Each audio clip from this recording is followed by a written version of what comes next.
So maybe we are going to begin now. I hope everybody hears me well.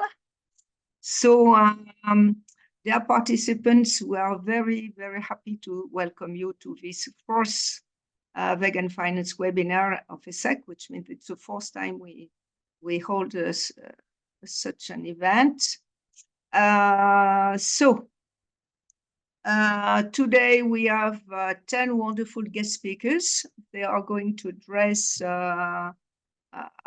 different aspects of vegan activities, or what I should call the vegan industry, if you wish, the vegan business.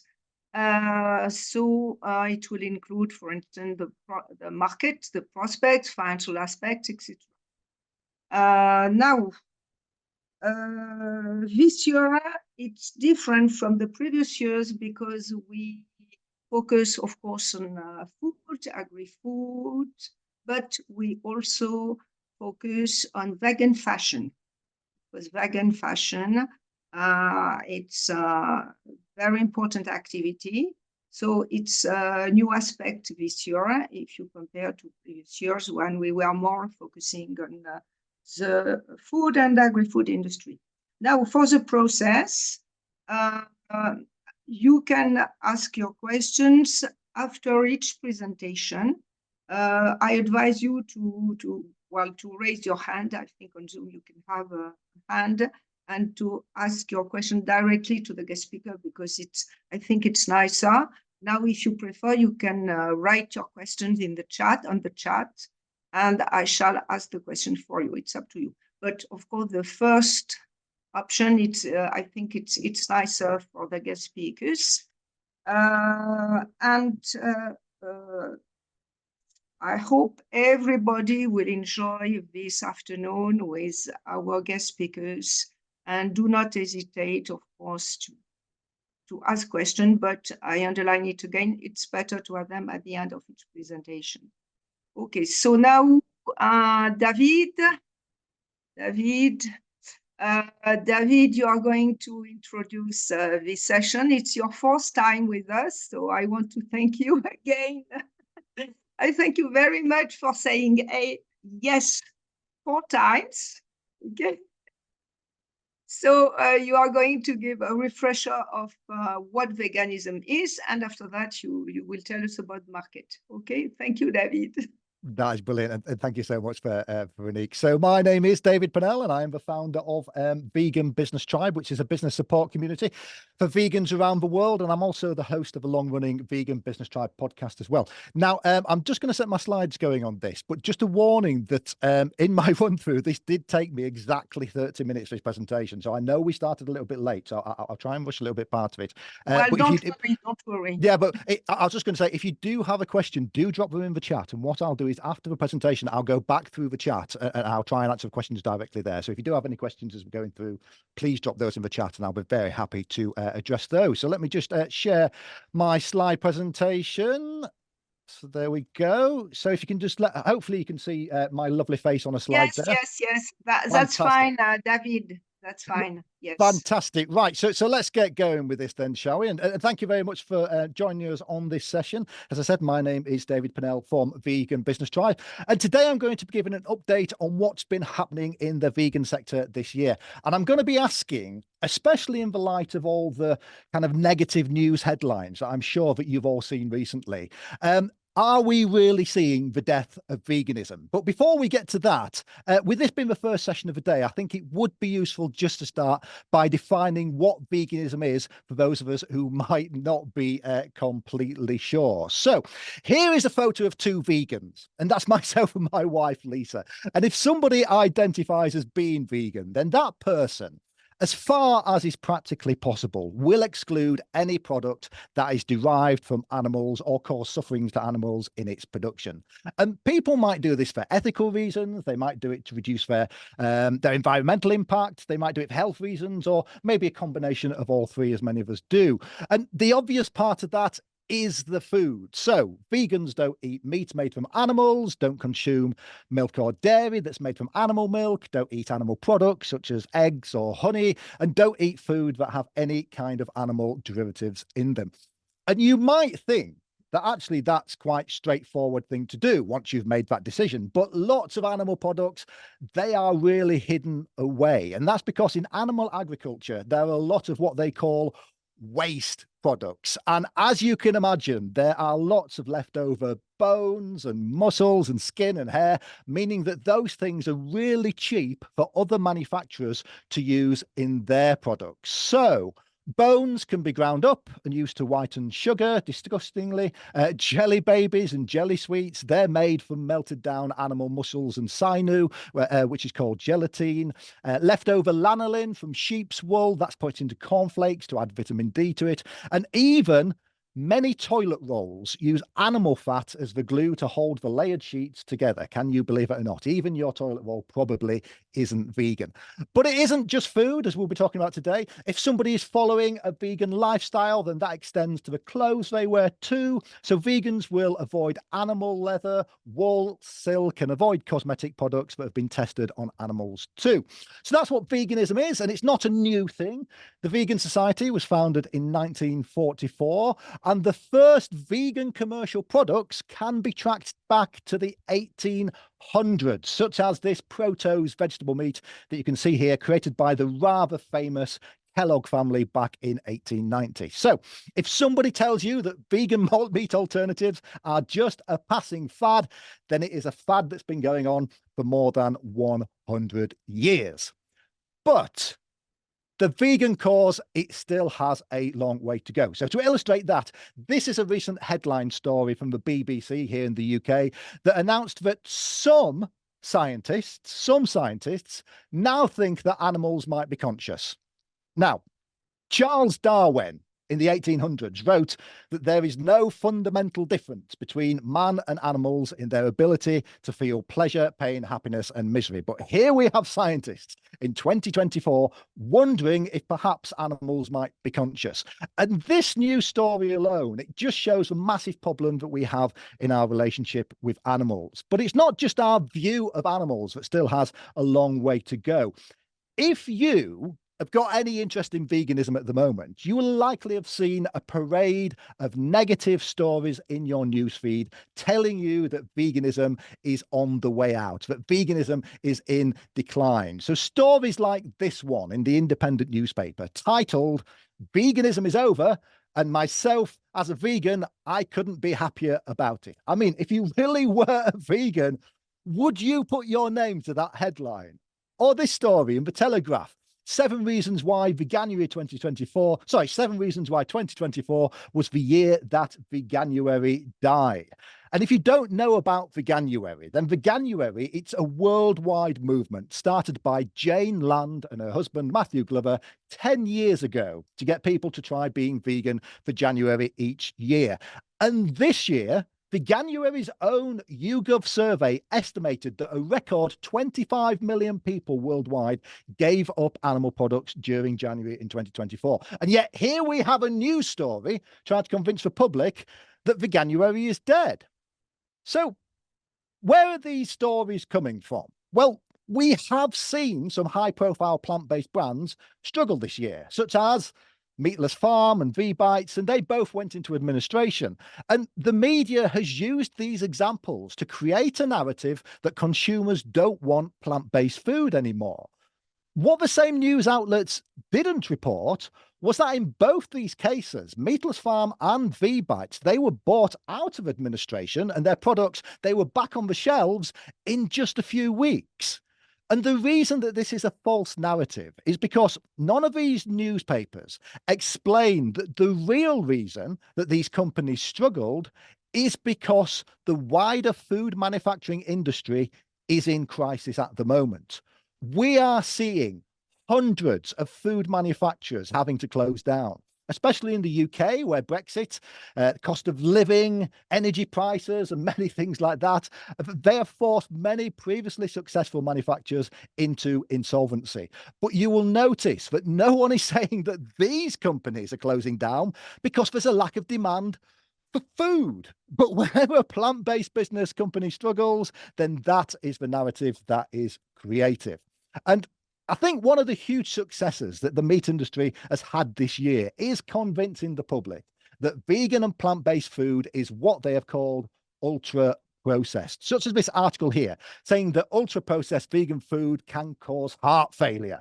Now, I don't know about you, but as a vegan myself, I look in my kitchen and I see mostly, gosh, broccoli, sweet potatoes, tins of beans. I've got a lot of rice and pasta there. So I'm not quite sure how the narrative has gained traction that vegan food as a category is ultra processed, but it definitely has.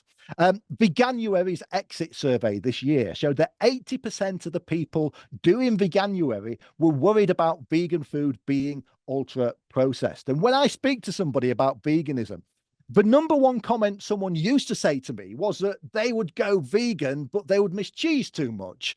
Now they say to me that they would go vegan, but the food is too ultra processed. And it's not just news stories. On social media, I am sure that you have seen posts like this one here, listing all the ingredients of burgers like those that you might get from Beyond Meat down one side. And then on the other side, they say that an animal meat burger has just one single ingredient, beef. Well, that's because legally, meat manufacturers are allowed to declare that beef is a single ingredient. Whereas if you were to instead list all the things that are in a beef patty, then the list would look more like this, which is a lot more ingredients than you're going to get in the Beyond Burger that's trying to replicate it. However, this narrative, it actually has had one positive on our sector. Many of the plant-based manufacturers, they have been working overtime to make their products even healthier and cleaner in response. And I was at the VegNet Buyers event a couple of weeks ago in London, and the plant-based brands that were getting the retailers the most excited, they were the products that were healthier with less ingredients, such as our Vegan Business Tribe member Louisa here from Wildly Tasty, that makes almost whole food vegan frozen meals for children. Also, we've seen supermarkets like Aldi. They've brought in new vegan product lines that are built around only a handful of all very recognizable ingredients, such as these new no chicken breasts that have only got 8 or 9, again, very recognizable ingredients there, depending if you think that water is an ingredient. So if anything, this narrative about vegan food being ultra processed and full of chemicals, it has actually done us all a favor, because manufacturers, they are responding by making their products healthier and cleaner as a result. But if you were an independent observer on the sidelines, which the majority of the population are, then seeing all these negative headlines could easily convince you that veganism is on its way out. So let's have a look at some other headlines instead. Let's start with this one from The Guardian. So, announcing that meat consumption in the UK is at the lowest levels since records began. And when you see stories and statistics like this, you then start to understand where all the negative stories and social media posts about veganism are coming from. It is the meat and dairy industries fighting back. They're using their huge lobbying power and budgets to try not lose any more of their market share. And we're seeing other similar statistics and data in other European countries outside the UK. So consumption of what they call red meat in Europe, that's fallen by 26% in the average household since 2012. Now, this isn't just consumers making an ethical or environmental decision. It's being driven a lot by the cost of living crisis too. Animal meat, it's a really expensive way to create calories and to create protein. Even with huge subsidies, the cost of meat is going up faster than plant-based food. And figures from the Office for National Statistics shows that the highest 10% of earners, they're eating 10% less meat a week than a decade ago, but the poorest 10%, they're eating almost 20% less, showing that people's budgets being squeezed, that's played a really big part in the decline of animal meat consumption. But it's not just the monetary cost that is driving this change in consumer behaviour. A study here published by Oxford University found that eating a vegan diet, that resulted in a 75% reduction in emissions and water pollution. And this is making its way through to the general population. And proof that this is getting through to consumers is shown in this climate and sustainability survey here of 19,000 consumers by Boston Consulting Group about how willing people were to adopt different sustainable behaviors. And this line that I've highlighted here in the middle, that shows food and changing what you eat is the number one area that people feel they are most able to change their behavior in to be more sustainable compared to things like changing their driving habits, for an example. And I just want to add that I actually stole this slide from Indy Kaur from Plant-Based Futures after being at one of her amazing presentations a couple of weeks ago. And I know that Indy is due to be speaking later in the day. So if you really want to know the statistics around changing consumer buyer behavior, make sure that you do stay for Indy's session, because Plant Futures, they're probably doing more work than any other organization at the moment in this area. So we can see that environmental messages have been a huge driver, and this is showing in the sales figures too. A report, where is it? Here we go. So a report by Straits Research that showed that the UK vegan food market has grown by almost 10%, with 40% of consumers now saying that they actively want plant-based options. And as well as environmental concerns, this kind of growth, it's been driven by health concerns as well, because this is quite a depressing slide that I'm going to put up next. We are facing an obesity pandemic. The World Health Organization, that's published data showing that almost 60% of Europeans are overweight, including a third of all children. And that obesity, it is one of the leading causes of death and disability in the European region. And there is a lot of evidence to show that consumers are moving to eating more plant-based as a way to combat that weight loss and that obesity. Okay, so we know that people are continuing to move to a plant-based diet for a whole range of reasons, including the cost, the environment, and shown on this slide here, their health as well. But increasingly, we're also seeing concerns about animal welfare starting to impact on the general public too. And I mentioned earlier about the Veganuary campaign. Now, in their exit survey that they ask people who have gone through doing Veganuary, those people who said that they were going to stay vegan after the 1-month challenge, they asked what influenced that decision. And the number one answer at 24% was that that person learned more about veganism. And by this, they mean they specifically learned more about the ethics of veganism. And this is where the vegan movement is really starting to gain traction now. If somebody moves to a plant-based diet just for health or just for the environment, then there is a high chance that with all the industry and societal pressure that we face at the moment, at some point, they will return to consuming animal products in the future. However, once somebody makes the ethical connection, they are far more likely to stay vegan. And we can see this in the anecdotal data that Veganuary collects too, about the biggest things that people learned whilst doing the Veganuary challenge. Things like people think that cows just make milk. But like all mammals, cows only make milk because they have just become mothers. And that milk can only be sold if a baby cow is taken out of the picture. And most people still don't realize this. And once people learn it as an adult, then they are shocked. And another perhaps shocking statistic from the Veganuary data is also that 85% of the people who do Veganuary are female. 85%.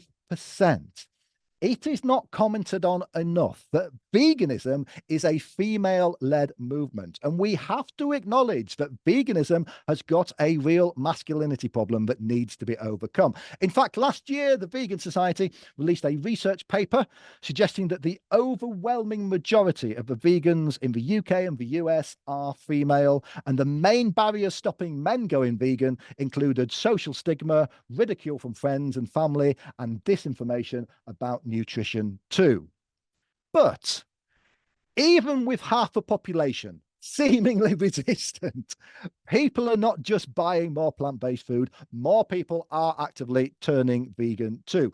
According to research by Finder.com into UK diet trends, they estimated that 1 million new people turned vegan in the UK in the last 12 months.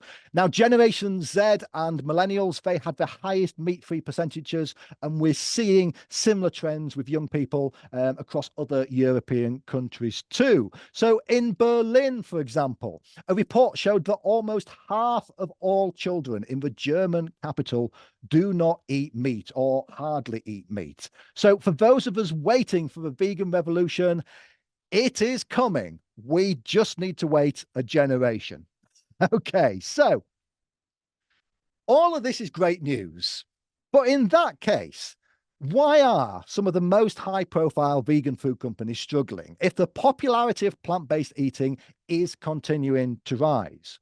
Well, it comes down to another significant shift in consumer behavior.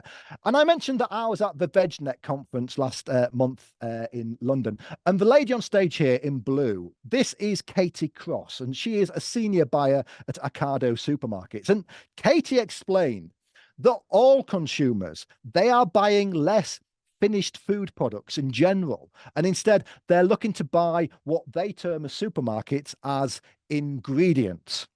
Because following the pandemic, more of us are now cooking at home. And plus, we're wanting to be healthier in what we eat, and we're also wanting to save money as well. So instead of looking to buy a packaged pizza or a burger as the main part of a meal, we are instead buying ingredients from which we can make our own meals, such as broccoli, jackfruit, sweet potatoes, and even things like, tofu and tempeh as well.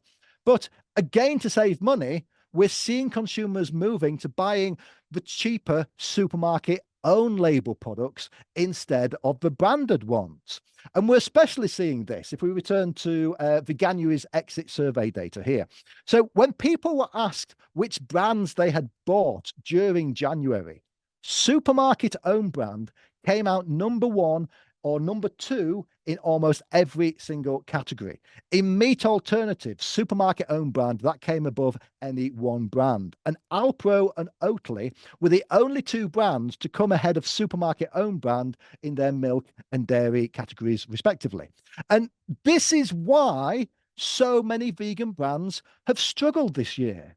It's not that the demand for plant-based has gone, it's just moved to these cheaper options. Companies like Beyond Meat, they launched at a time when there was very little competition. So the market, it could hold a premium.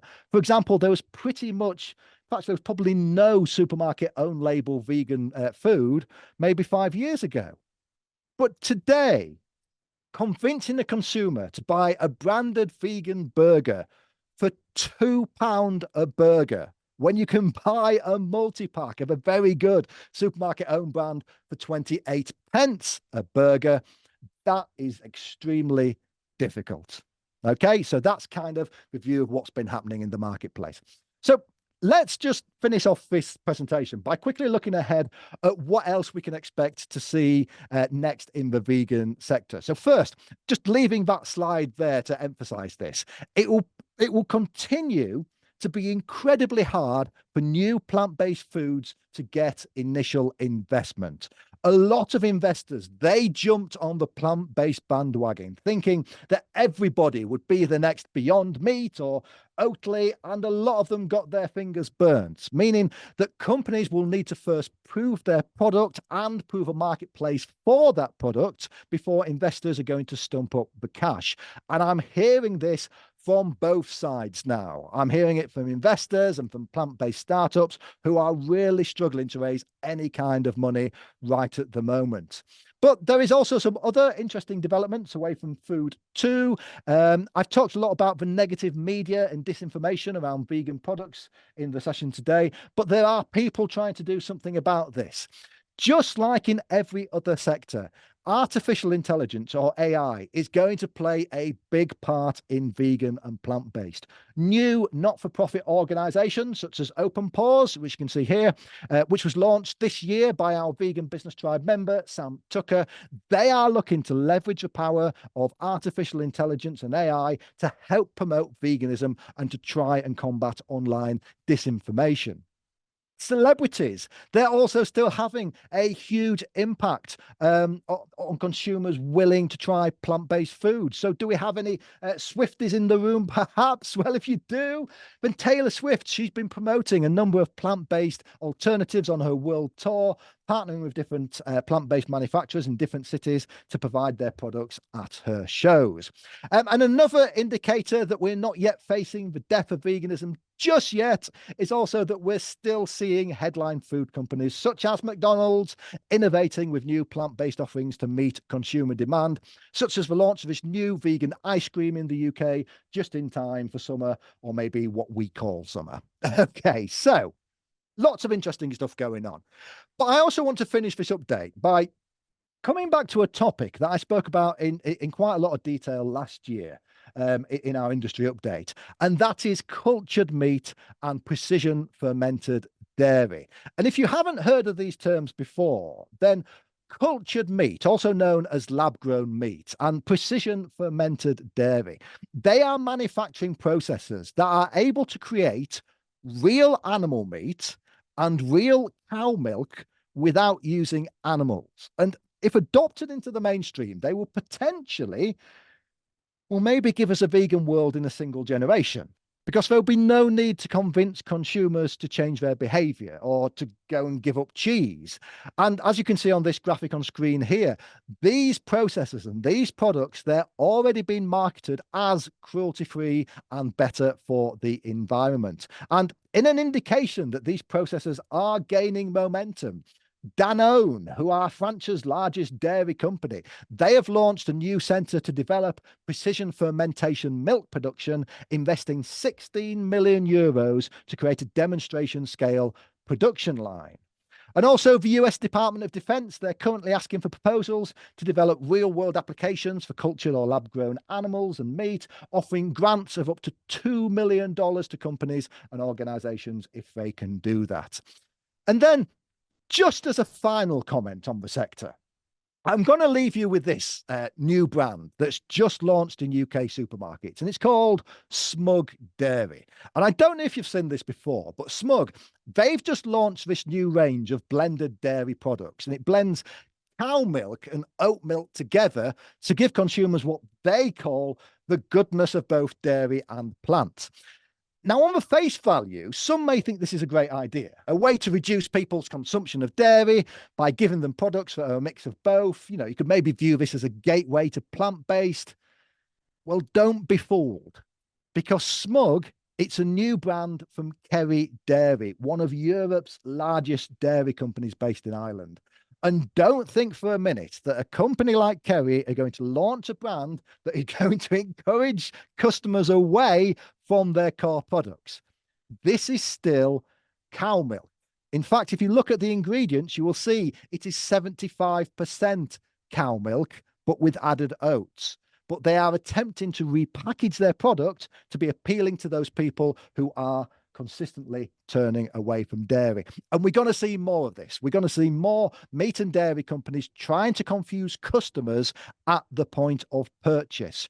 Already, many animal milk companies, they have adopted plant-based iconography and messages on their product packaging, which can easily confuse the casual plant-based consumer. So the next time you pick up a product and it's got a green V on it or a leaf symbol, just look a little bit closer to make sure it is actually a plant-based product and not an attempt to trick you into thinking that maybe it is. Okay, so That was a little bit whistle stop, but that's me done. And if you want to get more great insight and content like this, then do go find the Vegan Business Tribe podcast. And that's got over 122 episodes, I think it is now. And you can find that on Spotify, Apple, or wherever you get your podcasts. And we've also got the video version on YouTube too. And if you do have a vegan business or you're thinking about starting one, then go check out our business community for vegans over at veganbusinesstribe.com, where we've got hundreds of hours of this kind of stuff. We've got hundreds of hours of masterclasses, guides, online courses in our Vegan Business Academy, as well as the most amazing and supportive business community that you will ever find. So that's me up to time. And thank you very much for your time. Thank you very much, David. It was thrilling. I learned a lot.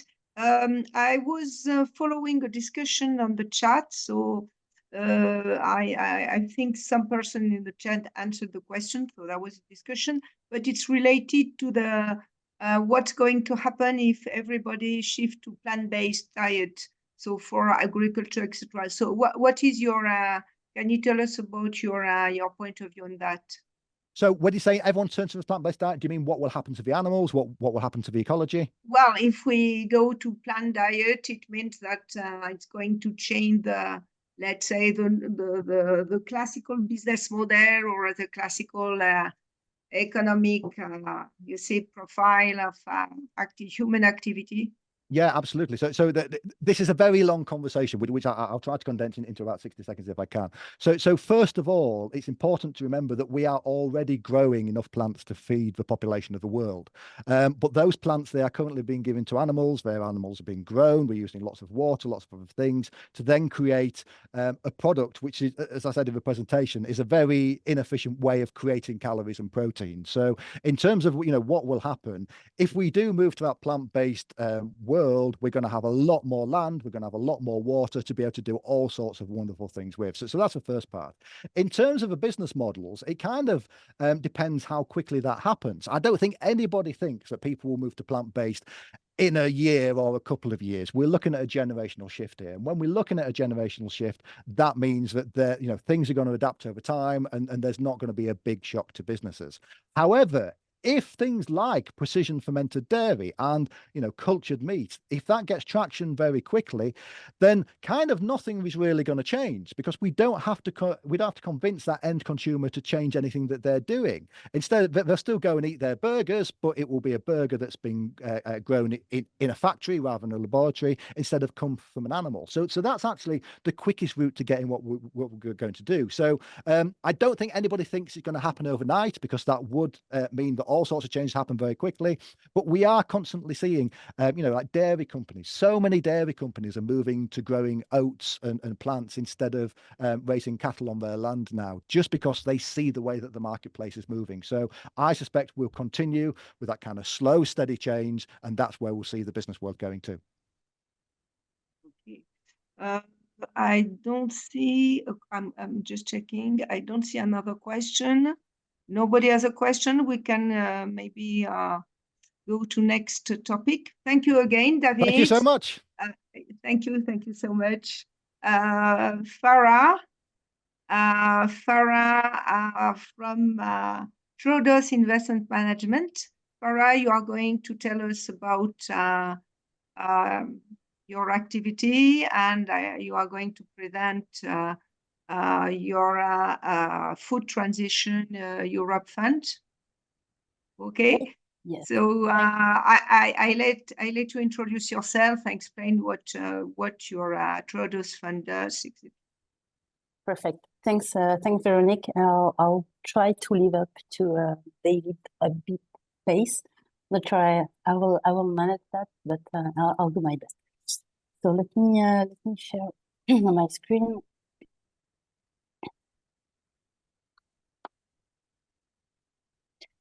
Can you see my screen now? For the moment, it's we don't see anything. Okay. So you click on share screening and your window. We don't see anything so far. Okay. Yeah, I see it's loading. So let's give it a few seconds.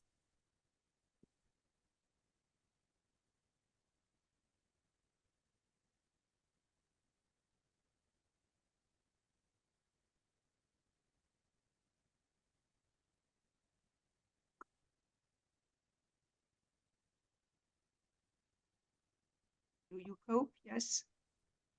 Yes. Well, yeah, you share screen and you have to click on the window after, because otherwise we cannot see. Yes. I'm sorry, it's frozen, but you can hear me still, right? Yes, yes. Otherwise, we don't see Yeah. the slides. Yes, yes. It's, otherwise, we can ask Kelly to. Yes, I can put the slides if you want to, or just try to remove the sharing screen and then do it again. But in any case, I have your slides. I can put it up. Yes. Yeah, I'm sorry, it's can all try again. frozen, so I cannot do anything.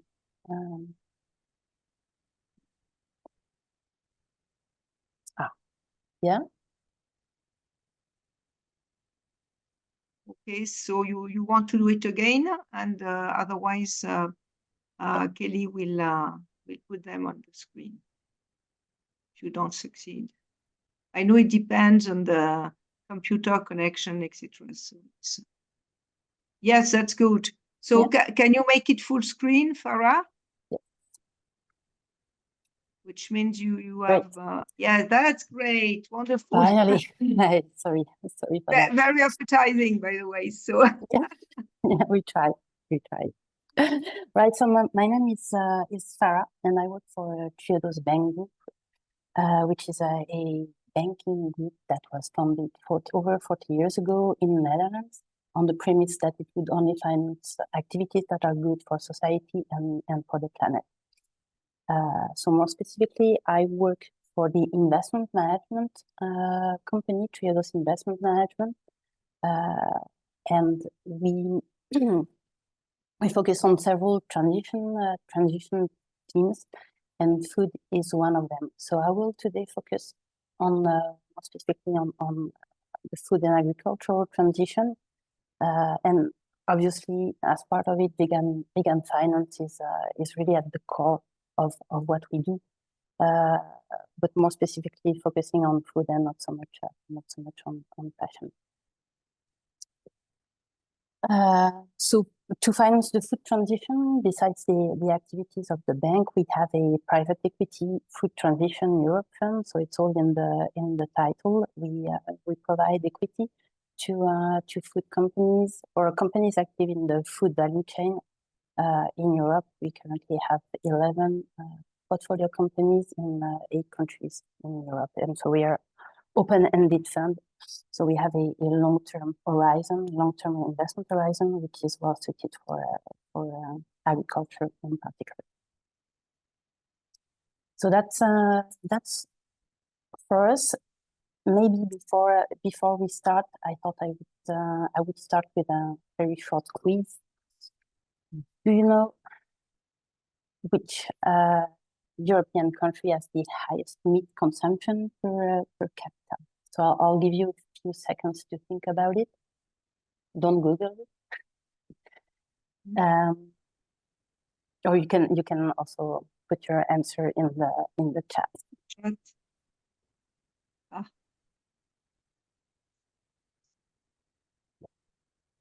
Oh, on the chat we see three countries. We see UK, Germany, France. France is repeated a lot of times. Nice. Well, it's not. It's actually Spain. Now it's not about pointing the finger to Spain. If we actually look,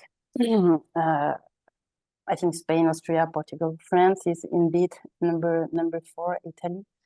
I think overall, what we see is that the meat consumption is still quite significant. So between 80 and 100 kilos per year, and that's per capita. So that also includes people who don't eat meat or not that much meat. So if you look about it and think about it, it's actually consuming more than your own body weight in meat, which is a bit scary if you ask me. So let's talk about what is our starting point and how we view the challenges that we try to address with our fund, and what is wrong with our food system. Yeah, there are many things wrong, but we're starting with this graph that probably know. Unfortunately, it's just not getting old. So today, food still represents almost 1/3 of the total greenhouse gas emission, and as part of it, almost half is actually due to livestock and fisheries, both directly in terms of carbon emission, but also in terms of crops that we need to grow to feed the animals or the land use. It's not the only challenge that food and agri poses to the environment. So we talked about greenhouse gas, land use. So 50% of the world land is used for agriculture. Freshwater withdrawal, 70% of the total freshwater are used for agriculture. Eutrophication, which is the pollution of water due to too rich nutrient water. So basically, when you have algae that's growing all over the place, 80% of that is caused by agriculture. And what I find particularly striking is that 94% of mammal biodiversity, so 94% of global mammal biomass is actually livestock, and that goes up to 97% if you only look at land mammals. We have the same with birds. 70% of birds in the world are actually chicken.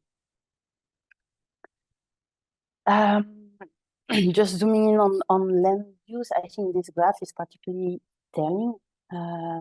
If you look at it, the first plant that we see in this ranking is our tomatoes. So this basically measure the land use for 1,000 kilocalorie, and you see that beef and lamb essentially using 30 times more than the first food that we see here in tomatoes.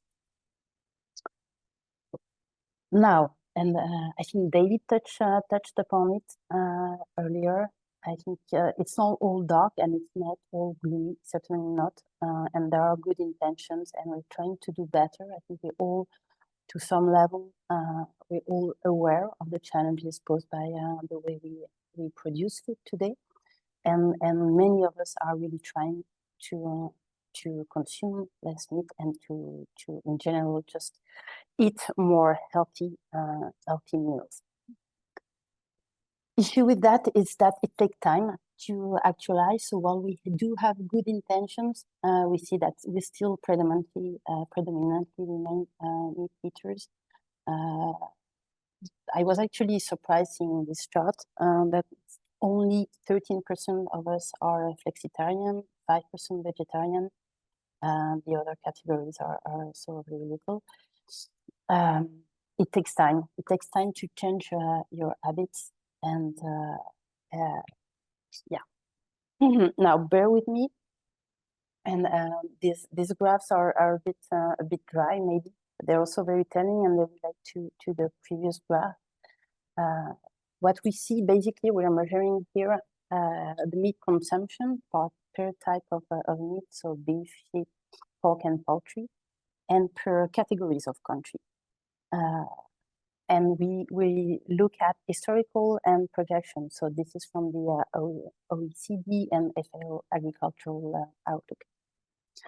What we see, the key takeaways here is that you see high-income countries actually stabilizing their consumptions and also slowly decreasing, or at least we see declining trend in all the types of meat that actually are more detrimental to the environment.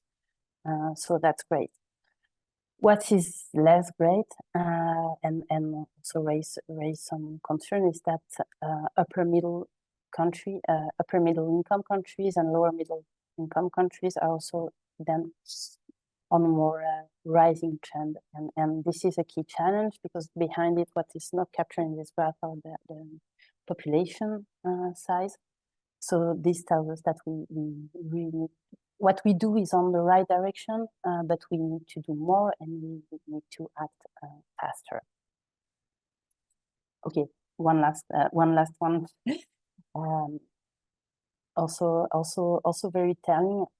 Basically, same OECD and FAO report is trying to measure when will be the inflection point and when are we going to start eating less meat, looking at historical data and the trends that we see today.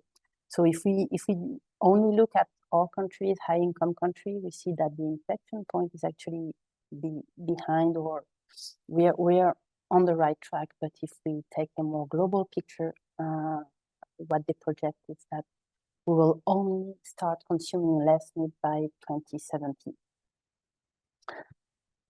Again, we need to do more, and we need to do faster. Now, there is another challenge that we've been confronted to in the past couple of years, so in the post-COVID years, in terms of sustainable food and growing the sustainable food, is that we've seen a decline.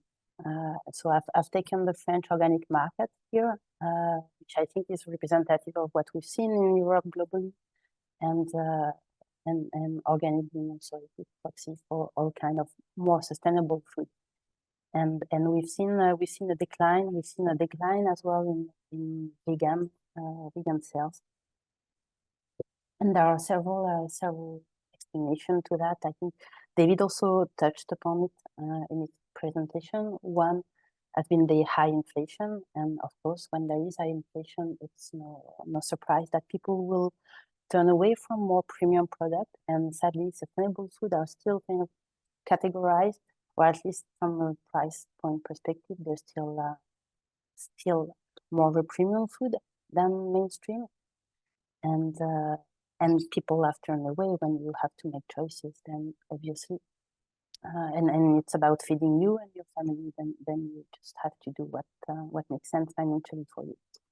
There has been a second trend that we've seen, is that there has been a rise of what we think are fake labels in a way. So the haute valeur environmental is one, zero residue pesticide is also one. They basically don't tell you that your product is organic or produced in a more environmental friendly way, but they kind of look like they are, and that's working very well. And when you can put that on your product and sell at a lower price, then obviously you're putting away like a real sustainable product. And that's a bit of a vicious circle where we were dealing with a lot of startups and early stage companies that just cannot resist this wave, and that leads to bankruptcy, that leads to less innovation and less ability to actually reduce your price. Maybe a short note is that we strongly believe this is just conjunctural, this is temporary, and we're already seeing a recovery of the market as inflation has stabilized. We definitely believe that this is the sense of history, and more people will more and want to eat healthier products. Yeah. But what can we do, and what can we do to act faster? So how we approach things, we've built our fund around 3 impact pillars: balanced ecosystems, inclusive prosperity, and healthy society. And all 3 are equally important. So we would not make any investment that only address one challenge, but not the other 2. So it's really important that every company that we work with somehow has to have in their radar all three pillars. That's our portfolio. I won't go into details into all the companies, because we invest at all stages through all the value chain. So we also have companies working on compostable packaging or reusable cups. So that's a bit out of the scope. But we have a number of companies that are really focused on not so much vegan finance, I would say, because we're not anti-meat. or we're not saying that we should ban all meat. But what we feel is that we need to come up with healthier diet, and that necessarily means less meat in our diets. And we want to look at it from a positive way, where we again don't ban meat, but instead help improving the offer of plant-based products. So that's our perspective. So a few examples, case studies. This is one of our latest investments, Coro, a German online e-grocer who you may have heard of. It's now starting to enter the French market. They're focused on, it's kind of dry grocery type of product, dried fruit, nuts-based bars, all very, very healthy. They have like 4 guiding principles, which I mentioned here. So short trade routes to get a fair price for customers and farmers. Value packs, so they sell a lot in bulk, so that you can you first buy a bit cheaper, and you also save a lot in packaging. High quality food standards, though they do have in mind that high quality must be affordable, and transparent communication. We also work with crowd farming in Spain. So crowd farming is a marketplace that links directly consumers to producers. So you can buy super organic product directly on the platform and be directly in touch with the producer. A few more examples. Baz Organic Food, a French company that is also focused on the dry grocery segment. They're also very much focused on delivering affordable product. So they're very strong at, while still paying a fair price to the producer, and they work a lot with producer in emerging markets. They have very tight relationship, visit the producer very regularly, and ensure that they're paid a fair price. But they also have very strong at heart to keep the price low for the consumers in France.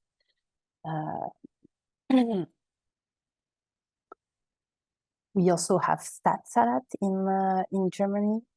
So bit different model. It's a restaurant chain, and they offer bowls. So they're not meatless. Some of their bowls do have some meat. It's little. They ensure that the meat that they serve is grown in a sustainable, responsible way. But they also have tons of and more growing their offer plant-based meals, fully plant-based, that are nutritious and really well balanced. Last one, which is actually our longer investment, is Astideren in Denmark. So Astideren started as kind of the first meal kit delivery company, and they've now diversified to offer all sorts of product to consumers. So it's not a marketplace per se, but really direct to consumer type of platform. And they have diversified. So they offer milk, lots of vegetables, and boxes. So with various products, so you can have a more balanced meal. The last one is no longer in our portfolio, and probably some of you know the company, Galchenko. Were invested until last year. I think Galchenko was kind of the first mover on the market to try to come up with alternatives. So they were not trying to create products that look like meat or smell like meat or feel like meat, but are not meat. They just come up with with innovative products. So they started with a falafel type of, and they diversified also a lot, now doing samosas and stuff like that. They were bought last year by Groupe Avril, so that was really great, and a very strong industrial partner to take them to the next phase. And it's also, we also find it extremely interesting that these larger corporates are pursuing this strategy of onboarding smaller companies that are at the edge of vegan finance or vegan food. Yeah, maybe responding also to David piece earlier on cultured meat. So we're not against, right? But what we're saying at the moment is that we are not investing in cultured meat. And that relates a bit to what I said earlier, in the sense that if you want to eat healthy, then you need to reduce your consumption of meat, and that's what we really want to focus on at the moment. So more increase the proportion of plant-based products in your diet instead of trying to come up with alternative. I would say that's the main reason why we wouldn't finance. The other one is that still to date, to produce cultured meat requires a lot of energy, and the way it is produced today, you simply cannot scale it because the energy need would be just too huge. So we're looking at the sector, and I'm not saying we'll never invest in it, but so far is not the priority. Just quick snapshot, and this is our impact and how we measure it. So that we have a number of impact KPI that relate to the 3 pillars that I mentioned earlier, and one of them is the turnover in plant-based product. So we are happy to say that this is increasing year on year. Yeah. One last word on where we get excited for the future of vegan food. Bit broad, but regenerative agriculture is obviously a sector that we look closely at. It's not an easy one, in the sense that regenerative agriculture is hard. It is difficult, and transition is difficult and costly. We very much want to support the movement, the move toward a more sustainable agriculture. What we see today is that, well, there is consensus to say more or less that we should promote this model. We're also only asking the farmers to bear the cost, and the cost is huge. It is risky, and farmers are already working on super tight margins, so it's not an easy move. So we're really looking for models and for a new way of thinking where the cost is actually spread among stakeholders.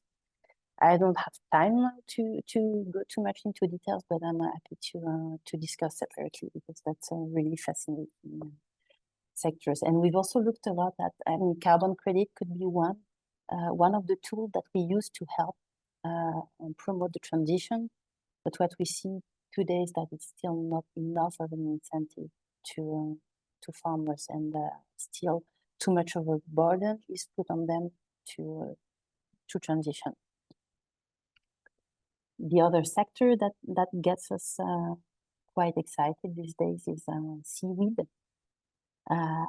So seaweed can be an incredible source of alternative protein, and for plant-based food can be a real opportunity. There's still a lot of work to do, in particular on how to remove the taste, but just keep all the nutrient and all the nutritious things that you find in seaweed. But we think it's definitely super interesting. It can be used in food and as food ingredient. It's also used as biostimulant. It's used as feed for animals. So that gets us a bit more away from the vegan finance perspective. But again, we're not anti-meat. We just want to find better ways of raising animals and livestock and more respectful. And then seaweed could be part of the answer, because there are research showing that when you put some seaweed into the feed, you mix it with the feed for livestock, help benefits are just huge, and there is no longer need to use antibiotics. So that's also an interesting angle that we're exploring. I think that's, yes, that is it for me. I don't know if there are any questions. Couldn't see. Thank you very much, Farah. Questions? I think some person have questions. So can you hear me? yes, yes. So Yeah. can you introduce Congratulations. yourself, you maybe? Well, I'm a former investment banker, and I'm a finance teacher. And I'd like to know if there are companies in which you might recommend us to invest as individuals. Are there companies you think we should invest in? That's a great question. Thank you. Oh yeah, yeah, there are tons. I think that's probably a discussion we can take separately, and I'd love to engage on that. I think as individuals, with pleasure. Yeah, the tricky part is that I don't know. Yeah, companies will typically raise in the order of millions, right? So I'm not sure how much you can do, but for smaller tickets, it's have to structure it in a way that works. Some of the companies will fundraise via crowdfunding platforms, and I think that can be a great way. There are no company in our portfolio currently that are raising via a platform these days. But if I think of one, I will definitely let you know. But please feel free to reach out separately, and we can zoom in on that particular question. With pleasure. Thank you, Farah. I see on the chat another question from Brian Burton. So I'm going to ask your question, Brian. Are you seeing a lot of big investments happening on startup vegan products? And how hard is it to get finance? Yeah, it is hard, and these days I think it was easier a few years ago. It was certainly easier pre-COVID, and even to some extent during COVID. I think the past couple of years have been extremely hard for startups. And yeah, what are the reasons? I think first, well, there are more concerns with respect to the market, and investors are being much more cautious. I think we've seen also a bit of a hype in previous years, where now the market is kind of adjusting. So no, I don't think you can say that there is a ton of money flowing for a startup. And what we see a lot is that startup will tend, and I would say it's the right strategy, to first finance from, that's the typical cycle, but a lot of money, your close circle, and then move to business angels and small family office, and there you can find some patient capital, really impact driven, that will allow you to grow your startup and grow your company up to the point that you can raise from more established or professional investors, or at least raise larger amounts of money. But that's not an easy journey. Another question? Yes, please. Hello, Farah. I was really interested into seeing the slide on vegan consumption. Could you please show it again? I would like to see the source and on which country it covers. Vandine, maybe you can introduce yourself. Yes, my name is Vandin. I'm the founder of Vegan Finance LLC. We started to rate companies, corporates, and now we're more doing advocacy outreach. Okay, I'm not sure which slide. You showed first a slide on organic consumption, and after there was a slide on vegan consumption.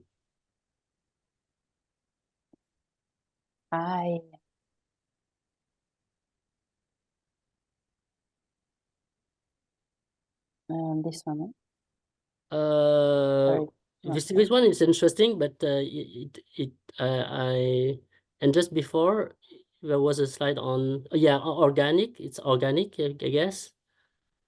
Okay. And then but this vegan sales, it's good. It's interesting to me, but I was thinking about vegan consumption in the world, where you showed, I think, 2% of vegan people in the world, or I don't know if it was in France or no. This one, yeah. So that's UK actually. Sorry, I should have mentioned. So that's the UK that's taken from our world data. Oh, okay, from UK. Okay. And do you think is it true also for Europe, or you have any idea? That's a great question. Is it representative?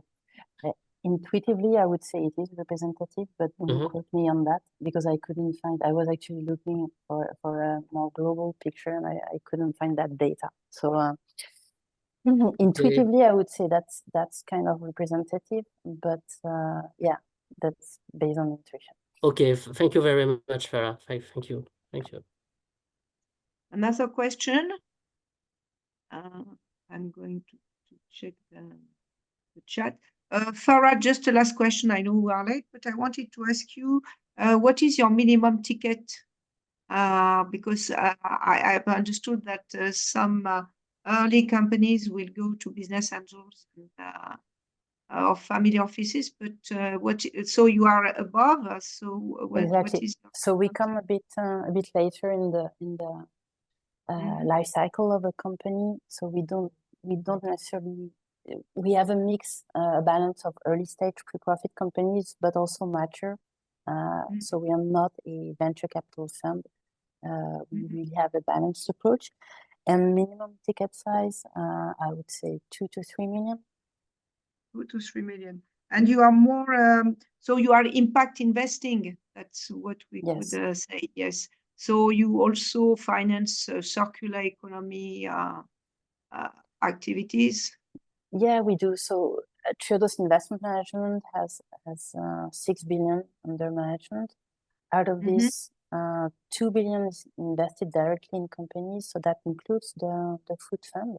But we have various other funds that are focusing on the climate, energy, inclusion, and whose scope is a bit broader, and we also finance more circular type of models. In our case, we do. It has to have a link with agriculture or food.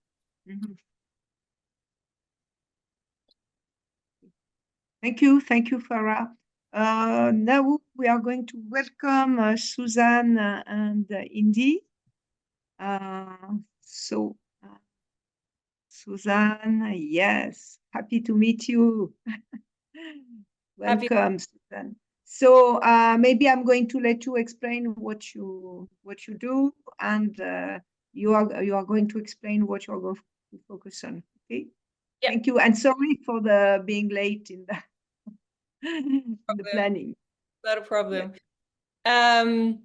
Thank you so much. Thank you for having us. Maybe we do have a few slides, so we can, in the interest of time as well, maybe we can just dive right in. Indy, what do you think? Oh.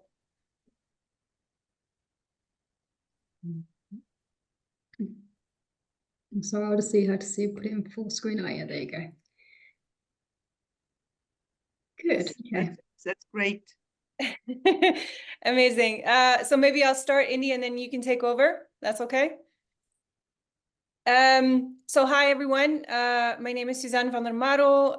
The last name kind of gives it away. I'm Dutch by origin, have spent a little bit of time all over the place. So I was in, I've spent some time in the Middle East. I lived in Singapore for a few years, and I've been in Zurich, Switzerland for the past 3 years. I lead here the food and retail vertical and the investor program at Kickstart Innovation, which is an open innovation platform. I'll tell you a little bit more about that later on. I was part of a venture capital fund focused on alternative protein called Sentient Ventures, and I do some mentoring for Big Idea Ventures and also for Founder Institute. And in addition, I do a little bit of consulting here and there. And I'm here today, very happy to have Indy with me today. So Indy, please go ahead. Over to you. Cool. Hi, everybody. Very glad to be here today as well. So my background is I'm the founder of Plant Futures. Plant Futures is a UK-based organisation, and we work on strategic projects. So right now we're helping to build the UK roadmap, and I work across investors, retailers, brands, suppliers, and NGOs as well, to help us to identify where the challenges are and where is collective action necessary, and how can we all come together to unlock growth within this market. Cool. Shall we head through? Yeah. So we're going to take you through, Suzanne will take us through investments and exits and kind of talk you through where is the alt protein sector today. I will take you through the opportunity and also crossing the chasm, which is a lot to do about the innovation diffusion curve and how we can move vegan and plant-based into mass market. And then finally, we'll talk a bit more about coordination of the industry and the overall ecosystem with some examples from Switzerland and some examples from the UK. Please do add any questions into the comments box as well. So where are we today? So the journey, I suppose that one headline I always really like to share is that we're working in the most exciting and innovative food and drink category right now. And if you're working in this sector, like, you probably will have a sense that we're creating the future of food at the minute. And that's not easy, but it is incredibly exciting. So plant-based, vegan kind of goes across veg-based protein sources all the way into the new food and food tech that's being created by startups, entrepreneurs, innovators, and really helped and supported by the investors within this network as well. And then the journey really starts in 2018. So I use 2018 as a bit of the baseline for vegan and plant-based. And it's probably when it really hit the, well, especially within the UK, it really hit the scene. Within the UK, we had Tesco pioneering the space, and brand Wicked Kitchen played a pivotal role in that. At the same time, we saw celebrities get involved, and we saw big names like Beyond Meat and Oatly really starting to hit the market and expand. And we will take you through a bit more what happened and also where we're at. So I'll hand over. Oh yeah, before I do hand over to Suzanne, I'll take you through the chasm. I use this quite a lot actually because I think it's incredibly important. It does help to explain where the sector is right now. So this is all about the innovation diffusion curve, and it's a theory where you go from innovators into early adopters into mass markets, so early majority, and how you can then grow market share as you go through that innovation diffusion curve. Right now, it's becoming quite clear that we're probably at this chasm space, trough of disillusion, which is where the market may just be getting a bit stuck in some areas. And that's where things like collective action can really start helping us to cross the chasm. Later on in our presentation, I'm going to talk you through how we're facing into the chasm and what we're planning to do to cross the chasm into mass market. So it's a bit of an intro, and then over to you, Suzanne. Thank you. So we're doing the Vegan Finance webinar, so I'll come at you with a few sort of stats and boring things, and apologies if this is a sort of overlap with some of the things that Farah just showed you as well. But I figured it'd be interesting to kind of show you, investing, what have investments look like? It looks like over the past year. So ever since 2019, this is private financing. So private equity, it's across sectors basically. So not sure how familiar the viewers and the guests are here today with the sort of hit that plant-based and vegan startups and this space has gotten in the last year and a half.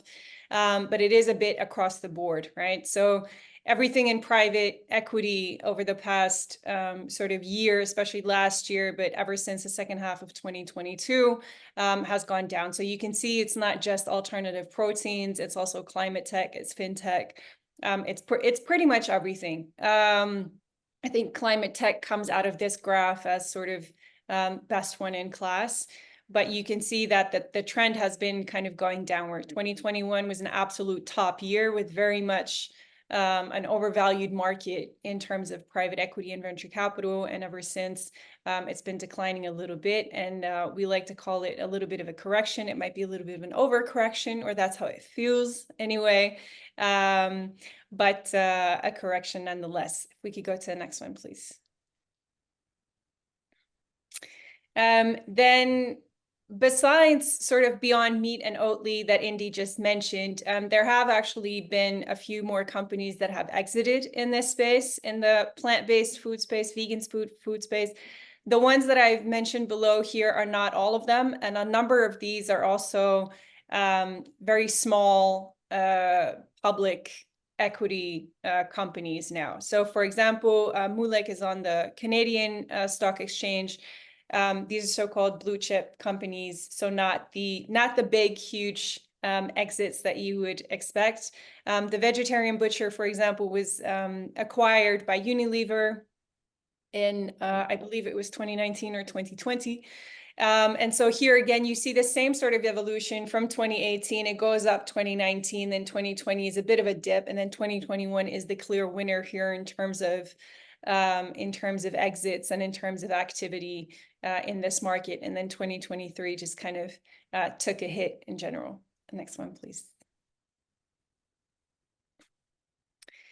What do investments look like today? So for 2023 and 2024, like I said, overall kind of the market has taken a hit, although there has been quite some investment already into the alternative protein space. So as of Q1 2024, all-time investment into this space is $16 billion US, which is quite significant, right? A lot of that has been raised ever since sort of 2020 when the coronavirus hit. And so as mentioned already, it's been slowing down basically since last year. And it's still a bit on a slow tempo for now, obviously due to various reasons. Geopolitical situations are one, obviously, inflation is one as well. And it is a bit across the board in terms of private capital. I believe that Farah mentioned a little bit about this in the previous presentation, but obviously in terms of alternative protein, we kind of pick there are three main sort of spaces in that. So purely plant-based, precision fermentation, anything precision fermentation, biomass fermentation, which can have a GMO component or a novel food component, which is more so the case in the precision fermentation, not so much or less so in the biomass fermentation. So there is a nuanced difference there. And obviously the cultivated meat, where you see quite a lot of capital invested overall, but which is still the smallest subsection of the three. Next, please. Then moving across from investments to what are sales doing? And I know you just saw some figures from France, so I figured I would show you some figures from the US. So these are total plant-based food dollar sales by category for last year. So you see here that milk and other dairies obviously are the biggest categories here, then meat and seafood, and then followed by some of the smaller categories. So you see here that pretty much all of them have been declining to a bigger or lesser degree. last year, which is again a bit in trend with what we see across the board. Just to kind of also about the last few slides. So it does effectively take time to build a profitable food company. I believe average, it takes about 10 years to get from sort of founding a company to making it actually profitable in the food space. This is not the tech space in the sense of Silicon Valley, where you have an app and you can scale it up to a massive operation in 2 to 3 years. These are physical products. They have to be produced, they have to be manufactured, they have to be distributed. All of these things have to be put in place, which takes time. The scaling up takes time, optimizing distribution, optimizing manufacturing, efficiency, all of that usually takes longer amounts of time than in, for example, the pure tech industry. So this is something that was expected as well, to slow down a little bit after the so-called hype of 2019, 2020, 2021. And Indy will talk more about the chasm that we're in, but just as an information for everyone, is that this is not something that is entirely unexpected. Moving on, please. What we do see and what is positive, right, is that corporates in alt proteins do still show an interest in this space. So you see here a number of big names in obviously the food space and food manufacturing. So a lot of these companies have invested, have acquired, or are creating partnerships with companies in the alt protein space, right? And you see here the last one, the bottom one is R&D and manufacturing. So all of them are basically in that. So there is still very much a demand for these products. Moving on, please. Thank you. So I'll take you through reaching mass market, and it's kind of like, how do we take the slowing down and decline of the market and turn that back around again? I echo Suzanne's point. It takes years to build a sustainable and profitable food business, and we're probably just a part way through that.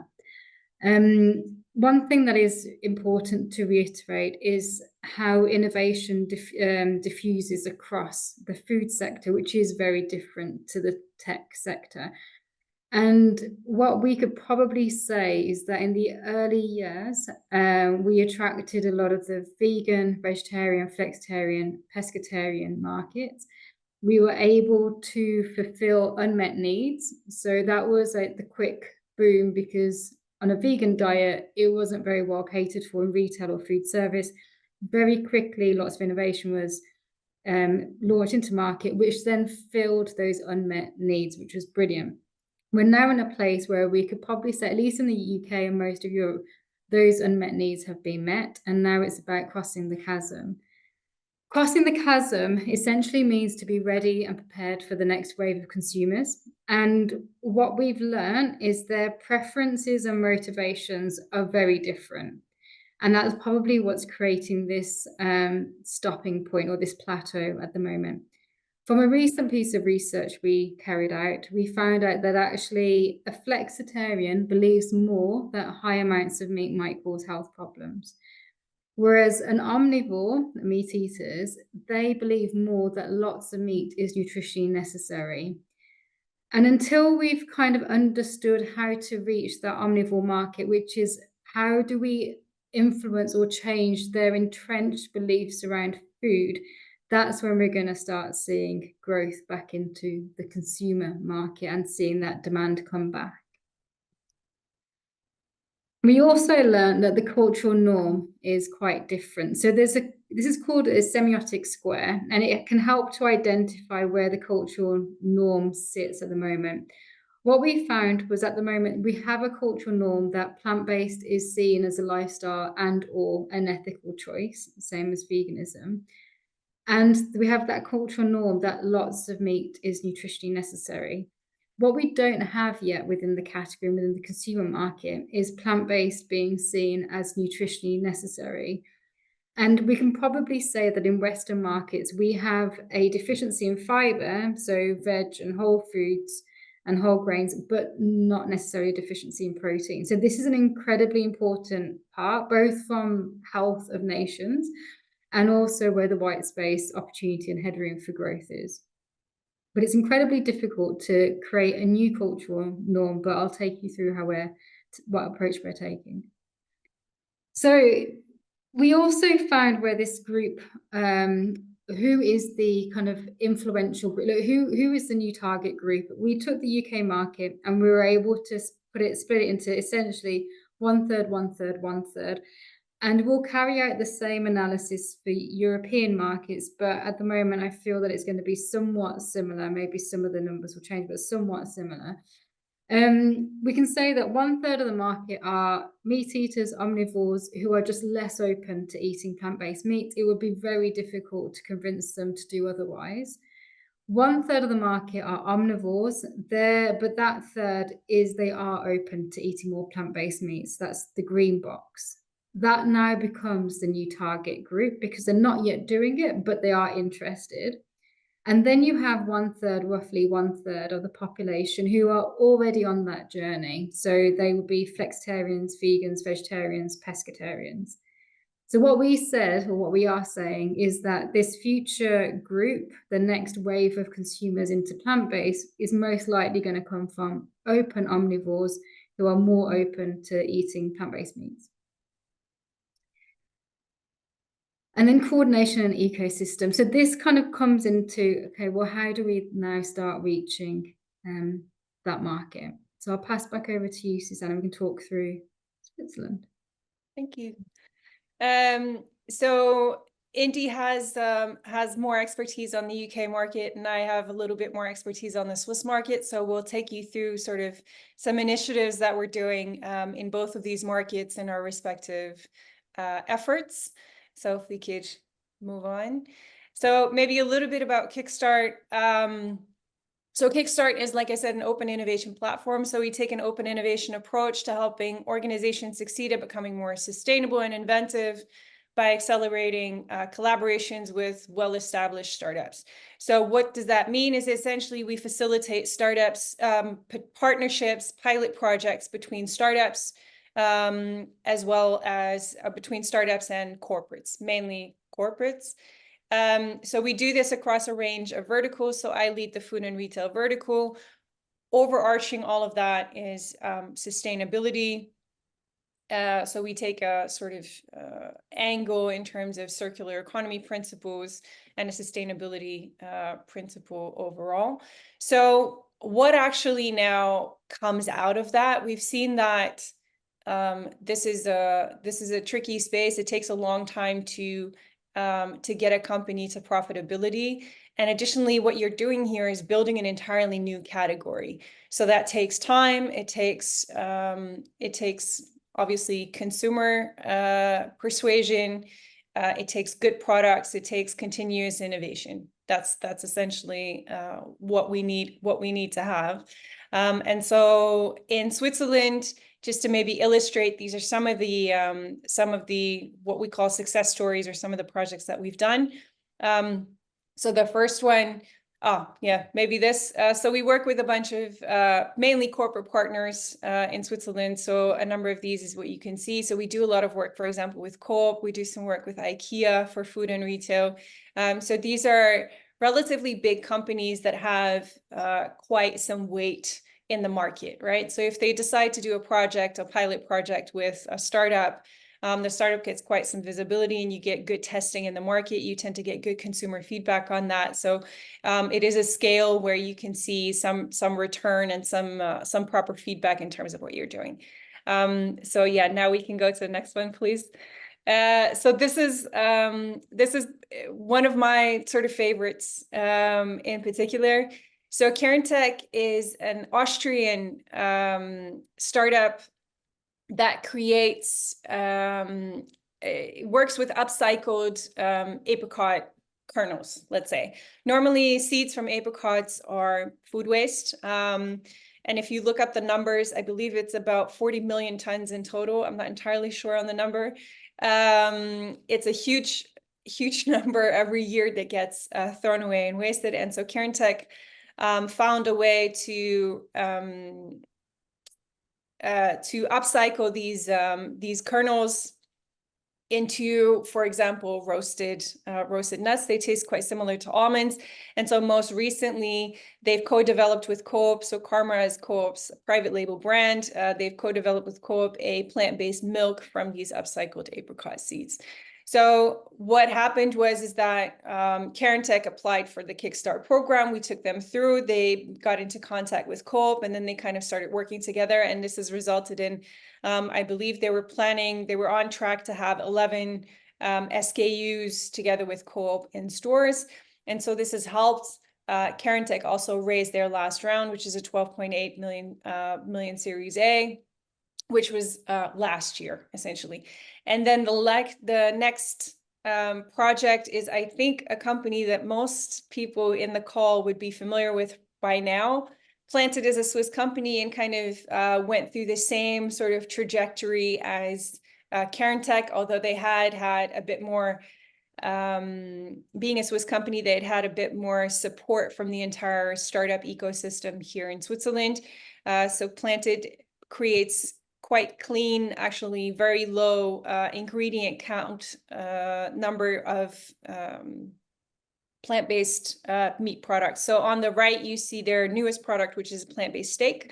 And so they also, I think last year, or no, it was the year before in 2022, closed a 70 million franc Series B financing round, and they've raised over 115 million Swiss francs in total.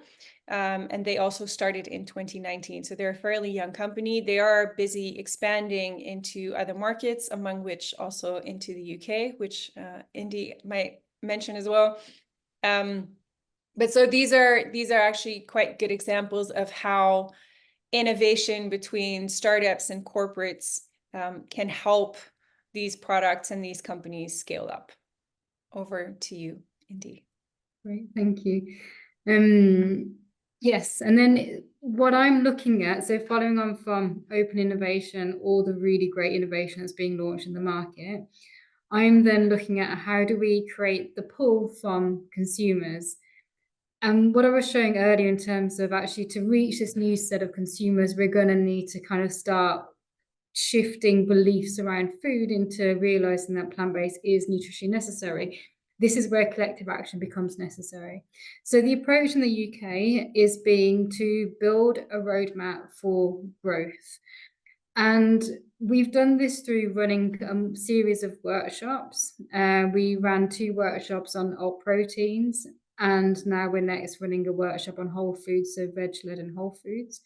These workshops have helped us to identify where are the challenges and pain points, where can the industry come together and overcome some of those challenges, be it by providing new insights or through running coordinated campaigns or building that unity around campaigns.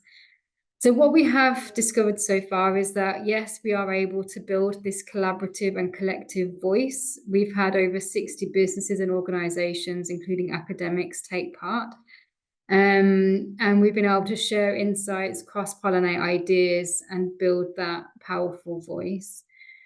We now need to provide access to deeper and richer consumer and category insights. So we're launching a new usage and attitude tracker so we can track regularly how the category and consumer landscape is changing, and we're able to take that decline and put it back into growth. And then the next is identifying that actually a large proportion of businesses are wanting to unite behind one marketing campaign, which will run nationwide and run as an experiment in the UK later on this year before sharing learnings more across global markets. And then this is kind of just bringing it to life. So there have been very innovative, progressive workshops, high energy, high impact. And over 60 businesses and 100 delegates have been involved today. It's the first time all of these businesses have been coming together in one space. and it's very special and unique for this category. I think it would be difficult to do something similar in any other food category, whereas in plant-based and vegan, there is this higher sense of purpose. Like, I think we all realize that this is where the future of food needs to go, and that's where we get this very high level of engagement and collaboration across businesses. For the next workshop, we have a further 20 to 30 businesses. So we're just continuing adding to the number of people and the reach that we're getting. So through all of that, from open innovation through to collaboration and collective action, I'm hoping that we'll be able to find the ways to cross that chasm and for plant-based to really reach the mass market and start to influence diet change, which would then trigger more purchases of more plant-based, more vegan products and food. So I think that's everything we had to share at the moment, and please feel free to get in touch and stay in touch. Thank you very much, Suzanne. Thank you very much indeed. I'm just checking the chat to see if I have questions, or maybe somebody in the audience has a question. Just trying to see. Otherwise, I wanted to know about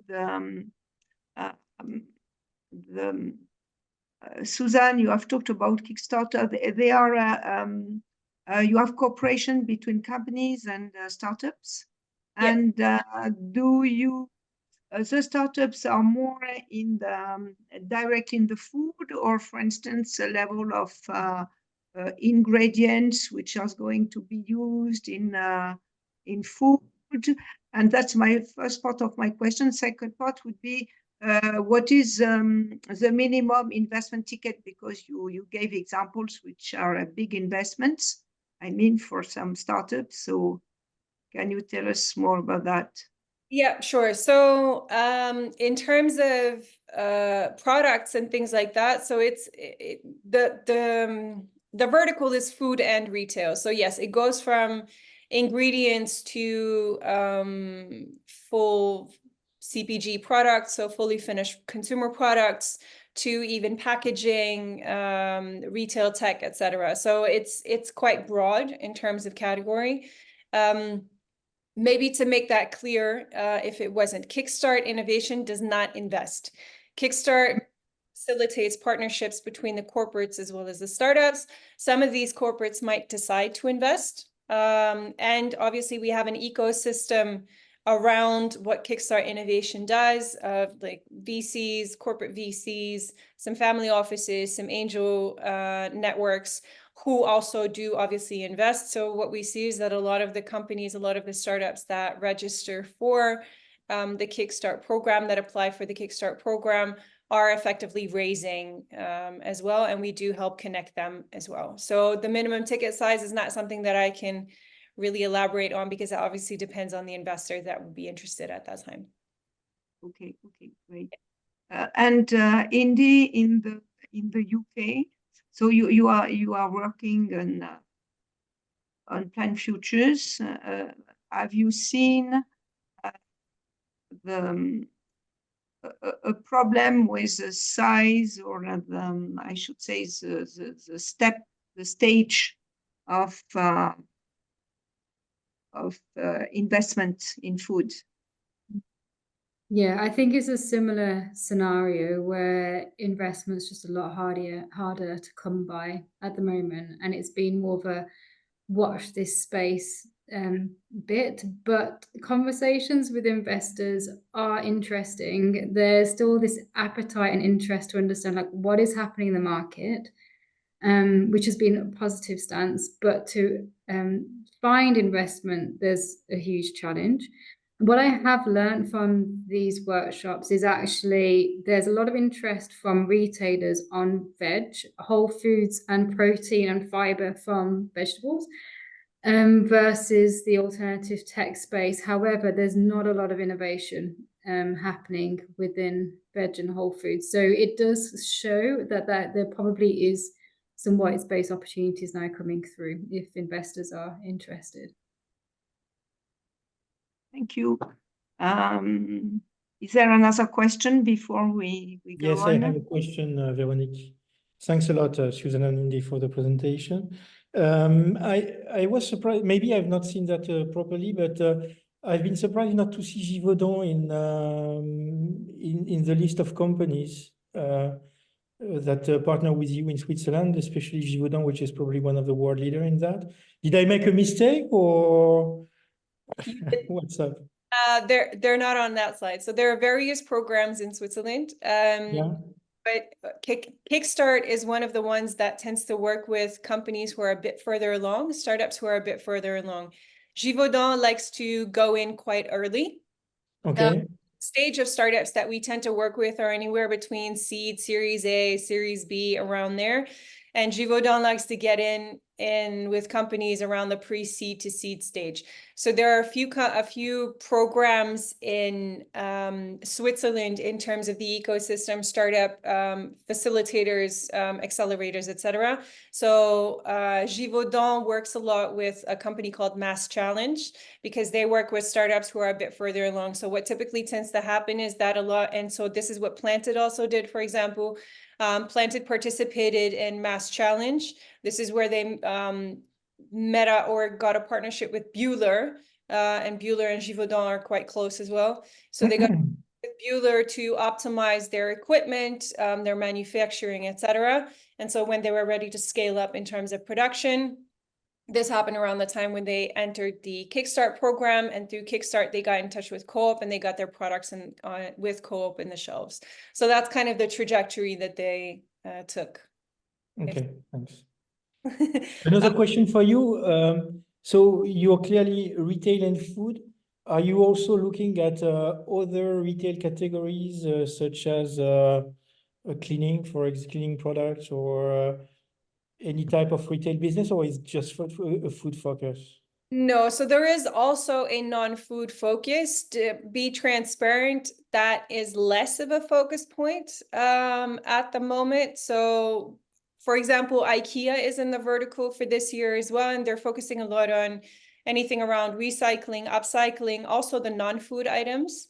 But generally, I see that there is quite a lot of focus on food. The main ones are sort of food, packaging, retail tech, and then anything around upcycling, recycling. Those are the main.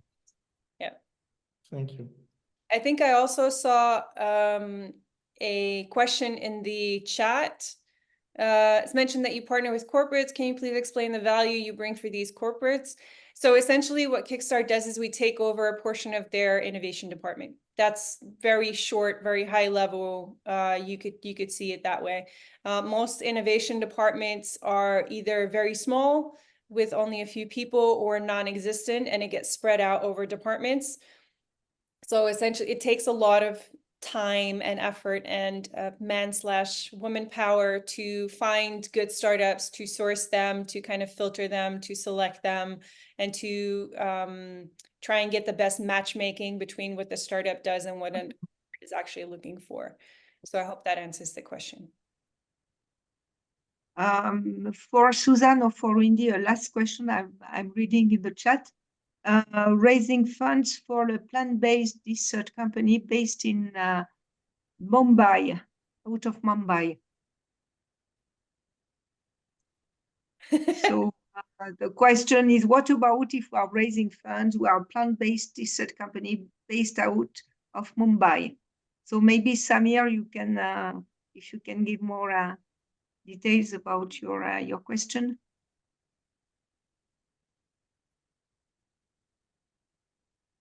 No, it doesn't. I mean, just based on this, it's a bit hard to say, right? I agree with Indy and with what Farah also mentioned, I believe, in the previous presentation. So it is currently quite hard to get funding. So depending on the stage, depending on what your USPs are, do you have any IP? And if you're based out of Mumbai, I do know that in the Middle East, food security, which includes alternative protein, is a big topic. I'm not sure how willing they are in terms of deployment at the moment. I feel like deployment currently is still a bit limited all around. Although you do see some companies who are successfully raising at the moment, but it really does depend on what you're doing, how far, what stage your company is at. Do you have some commitments already from existing investors? Is this your first round of investments? And then I tend to agree with Farah also. I believe she mentioned that right now it's probably easier to get investments from business angel networks as well as family offices. What you see, I think, in terms of, and without going too much into detail about this, but over the past few years is because building up a food company to a profitable business tends to take a bit longer. I believe that a lot of venture capitalists, so actual venture capital funds, are a bit more hesitant right now to go into this category because the exit models and the model of a food company doesn't necessarily fit the model of a VC, which is looking to ideally, right, 10x their investment within 5, 7, max 10 years. And that is just quite tricky to do with a food product. So I hope that that helps a little bit. Indy, if you have anything to add, please go ahead. Sure. I think, yeah, your comment about UAE could be really interesting, actually. There's an organization called Hub 71 that I very briefly reached recently, who are kind of, yeah, I mean, there could be an interesting link there. But from a retailer perspective, what I can say from in the UK, there is a shortage of plant-based dessert companies, and it's actually been quite difficult to find businesses, especially for own label. There's a huge opportunity within private label. So yeah, hopefully that feedback is helpful for you. We are going to go to next topic because we are a bit late. So Annick and Simon, yes, Annick and Simon, yes, great. So we are going to dive into the world of vegan fashion. So okay. I let you allow me to share my screen. Can everyone see that? I assume you can. Yes. Okay. Bonjour tout le monde. I am Simon, and this being a vegan finance webinar, as a vegan business actively looking for finance currently, we've been asked to describe our journey and to give you a flavor of how we're pitching for finance currently. So I'm a co-founder of Immaculate Vegan, and allow me to introduce my partner and other co-founder, Annick, who's going to get us underway. Yeah, hi there, everyone. I should just say, actually, if you want to have a look at us, we're called Immaculate Vegan, and our web address is www.immaculatevegan.com, all one word, and it's the same on Instagram as well, so do take a look. So let's start by telling you a bit about how it all started. It started with me about 8 years ago, and like many businesses, it all began with trying to solve what was a personal problem. So I became vegan, and I actually found the food side of it pretty easy. So even 8 years ago, there was a lot of vegan food out there. Not just all mock meats, but actually amazing brands.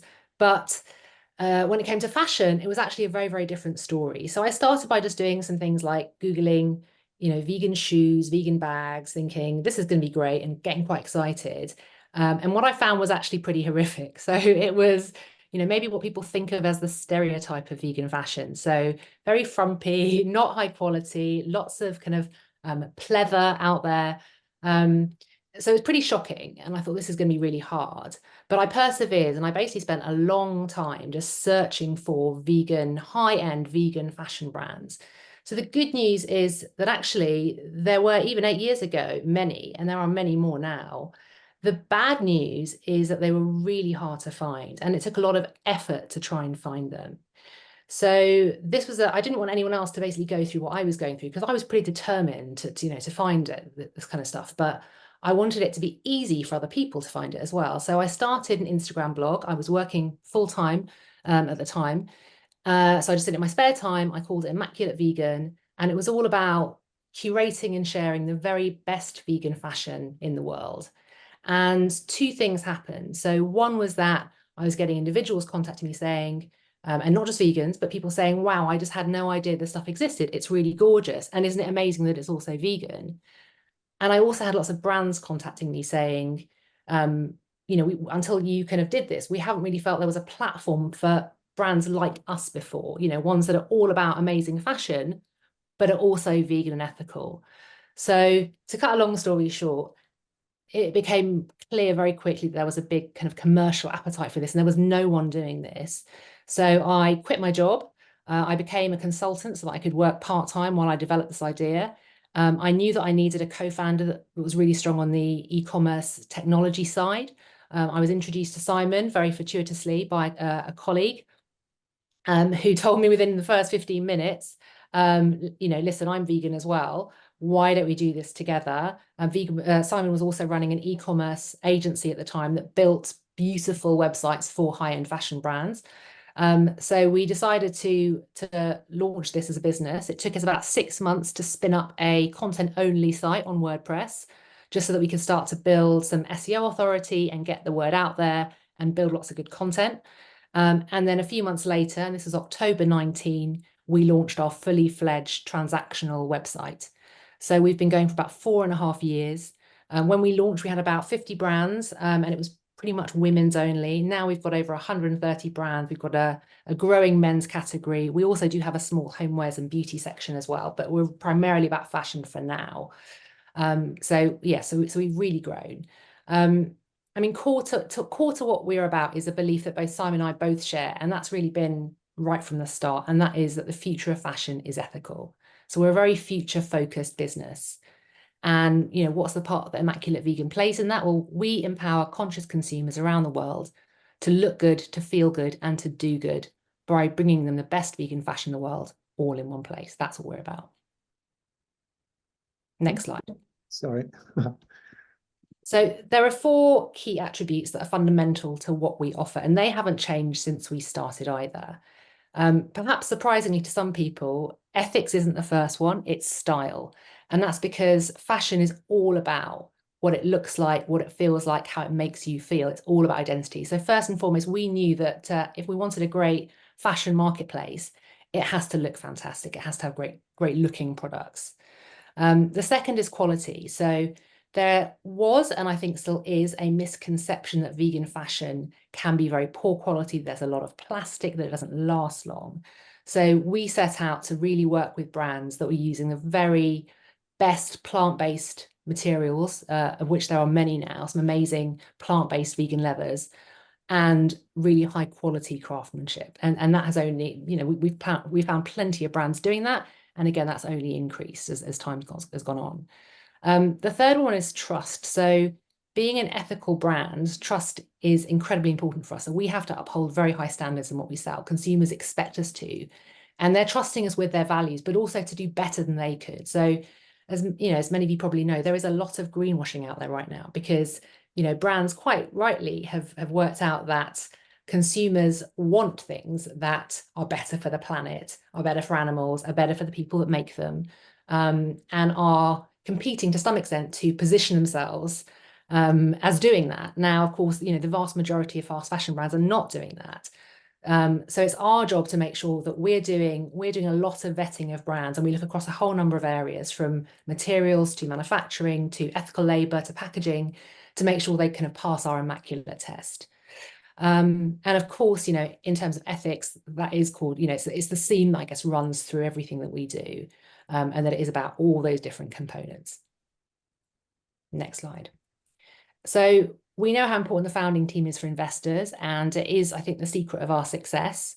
Both Simon and I have a strong background in marketing and branding, but also we've led very large teams, you know, within C-suite roles at big corporates where we've had to do a lot of budgeting, forecasting, financial management. That's hugely helpful. And Simon has set up and run and now sold his own e-commerce agency as well. So I think that is super helpful. We also, and I think this is really important for any new business, we have some really experienced strategic advisors that come to us from a variety of different places that are relevant to us. So that includes marketplaces like Not on the High Street, Amazon Fashion, eBay, Truva, but also Marie Claire, for strong fashion credibility as well. And they are kind of very trusted, independent, I guess, people that can sort of, introduce us to people, tell us where we're going wrong, give us new ideas. And they're really important for us as well. But also as a small business, it's important not to spend much money on our people. So we only have a core team of 3 people outside of us. And we try to outsource any specialist work, like, for example, digital advertising, SEO, legal, to specialist agencies for that flexibility and also cost efficiency. And it also means we can scale up and down as we need to. So I know there's been a lot of talk about the vegan food market, and I guess a bit more widely about the vegan market earlier. I mean, I'm not going to go through this in detail, but I guess a couple of things to point out. So one is that it may not surprise you to know that actually, fashion as one of the largest industries in the world is also one of the most harmful. And that's to, animals, people, and the planet. The use of animal materials is, just as bad for the environment as animal products in the food industry are. But there's also the added, I guess, component of a lot of the supply chain being based in the global south, primarily women, primarily not being paid a living wage or being able to access fair labor practices either. So that's a big part of fashion, trying to change fashion to be more ethical as well. The demand is already big, but it's growing fast. And apologies, I don't have the sources listed here for some of these stats, but I'll happily share them with anyone that wants them afterwards. But I guess the other thing to point out is that just like food, vegan fashion growth is going to be primarily driven by non-vegans. So it's those conscious consumers.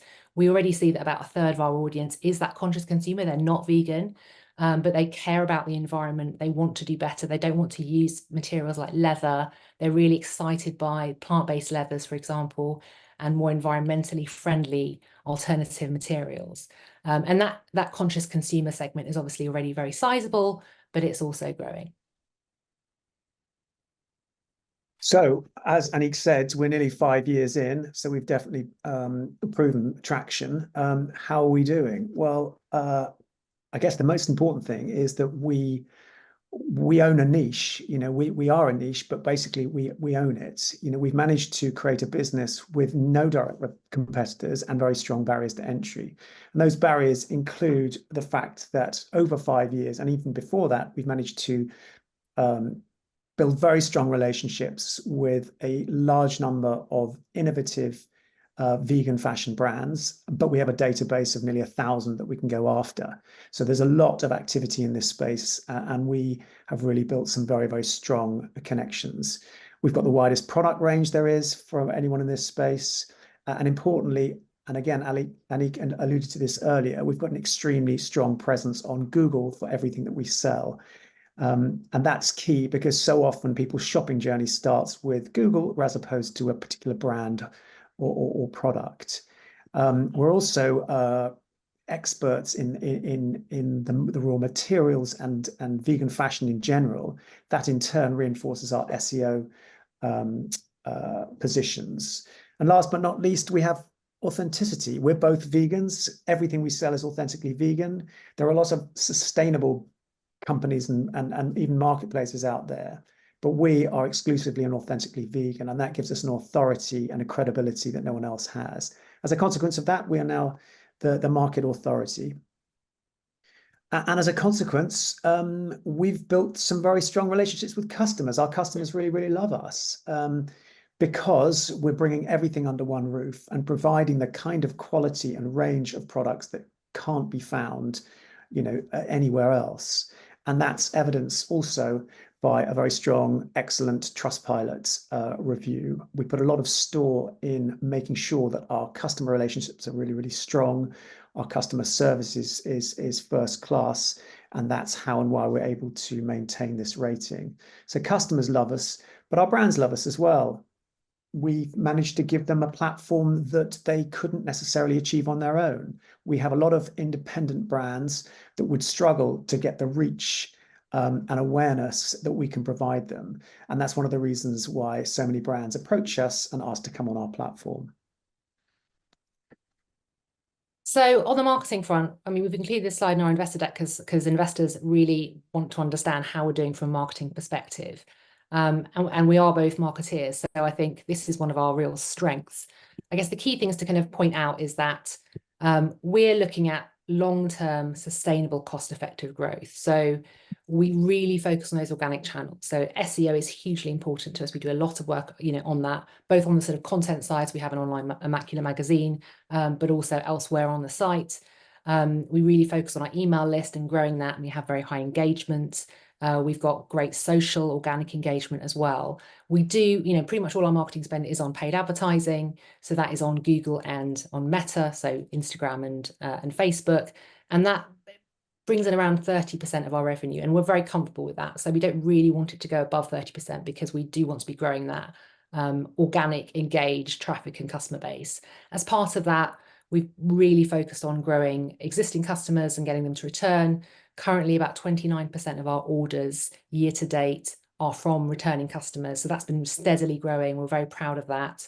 And our ROI is really strong as well. So, and I'll talk about this in a minute, but we're on a path to profitability, and we're super focused on getting there as soon as we can, especially given the investment climate, which, as everyone's pointed out, isn't amazing right now. But as part of that, we need to be driving greater ROI all the time. So we're constantly looking at our marketing campaigns and seeing how we can improve them. And we've built not just an effective marketing machine, but also, a strong flywheel, to quote Amazon's reference. So the more customers we get, the more product reviews we get, and the more customer referrals we get. The bigger our customer base, the more vendors, brands want to come and join us. And we make money not just from commission on sales, but also from monthly recurring vendor fees. So the more vendors we have, the more money we make as a business. The more vendors we have, the more products we have. And that means that we get bigger basket sizes, but also customers coming back because they know they can find more. And that's a virtuous circle that really propels our business forward, allows us to make superior profits, and also helps shut the door to other players. So here are our numbers. I'm not going to go through them all, but I guess the way we talk about them is we've got really 3 phases to our growth. So we launched right at the end of 2019, just helpfully before COVID. And in 2020, which is our first full year really, and 2022, so those first 3 years was all about establishing foundations. So, establishing a customer base, getting our name out there, really growing the top line, so which for us is gross merchandise value. And proving to people that we had traction. We were bootstrapped completely for year 1. So Simon and I both put money into the business, and we just did absolutely everything ourselves. We got to the point where that was no longer possible by 2021. So we had our first investment round in 2021, where we raised about 400,000, led by a SEIS kind of EIS investment fund in the UK. And then we had our second round in 2022, again, about the same amount. Phase 2, which we're in now, is all about growing margin. So I think long gone are the days where you could, as a fashion marketplace like Net-a-Porter, for example, just focus on the top line and hope that maybe 12 years down the line, the bottom line would catch up, and investors would give you hundreds of millions to get there. That's not how the environment is right now. So we're focused very heavily on growing net revenue and gross profit at the lowest possible cost. So maximizing our cash runway until we get to 2027, which is when we reach profitability, which would only be about 7 years after we launch, that's a short period of time for a fashion marketplace. Investment-wise, we had our 3rd round last year, which also included a crowd fund on Crowdcube. And we're now on our 4th and potentially final round in 2024, which will hopefully take us to profitability. And then phase 3, which is post that, is when things get really exciting in terms of the top line again. So post profitability, so from 2028 onwards, it's all about scaling. We want to use that cash we're getting from being profitable to supercharge our marketing and rapidly grow market share and reach and sales, hopefully taking us to an exit. I think it's important to stress also that we launched in a difficult time. We launched in COVID, and we're still going through a cost of living crisis, but we've proved that we can thrive in a tough market, which I think is testament to the resilience of what we've actually created. But we've we've pivoted and we've adjusted things along the way, as all businesses should. So, for example, we've pivoted towards our strongest categories, but also our strongest markets. So now, for example, the US is the biggest market that we've got, and that's been through relatively little marketing. We've introduced new revenue streams to improve the margin that Anik was just talked about. And we focus very heavily on growing customer loyalty because it's much more cost effective, to have a bigger loyal customer base. And we've cut our costs really low, so we're a lean, mean fighting machine that's set fair for the future. So what's next for Immaculate Vegan? Well, we obviously want to get to profitability, and our current fundraise is part and parcel of that. But beyond that, we can really scale and grow the business significantly. If we are the de facto marketplace for vegan fashion, we can extend that into other categories. We've already got a toe in the water in kids, in homeware, but there are other sectors that we can be the platform for. So we've got tremendous potential to really scale and grow the business in the future. So we're on a path to hit profitability in 2027, and we only need a relatively small investment to get us there. And that's what we are currently very much in the process for. What will we spend that money on? Well, we're going to fuel that very cost-effective customer acquisition marketing engine that Anik described. We're going to double down in the US, which is such a big market. Customers there spend more than they do in any other country. We're going to broaden our offer, and we're going to improve the on-site experience, improve the customer experience online, but also drive the all-important conversion rate. Beyond that, when we get to profitability, we'll put pedal to the metal and really drive, our growth, our sales, improve the website further, and just generate more traffic. But also importantly, we'll start investing in the likes of artificial intelligence to really personalize the online customer experience. So we're a purpose-driven business, but we're very commercially oriented. We are going to build to sell. So we have a keen eye on an eventual exit. That isn't going to happen tomorrow, but certainly within the next 10 years. And we think that we will represent a very attractive business to a number of potential buyers. So that's it. That's Immaculate Vegan. I hope that was interesting. We'd be very happy to take any questions either now or afterwards. So yeah, thank you very much for your attention. Thank you. And thank you very much, Anik and Simon. It was very interesting. Well, I have questions, but I think I shall ask them afterwards because we are a bit late. I don't see any question in the chat. There is a question by Coralie. So Coralie is asking you how you integrate the growth of the resale vintage market into your own protections. Yeah, so we actually have started working with a platform that integrates with marketplaces and brands like us and allows our customers to resell their product on the site.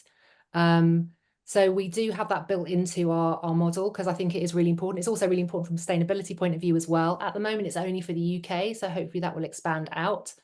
I mean, to be honest, at the moment, people aren't really that interested on our site in looking for secondhand or pre-loved. But I think it was important for us to still have an offering anyway so that people could do that. And then we'll see how that grows, longer term. And Mathieu Carles had the same question, so it's good. Yes, can I ask a question? Yes. Just what are the main sources of diversification? Are there other kind of products that you wish to sell on with your company, and what are the main relays in terms of growth for the company? Which kind of products do you think you will develop? Yeah, do you want me to start and come in?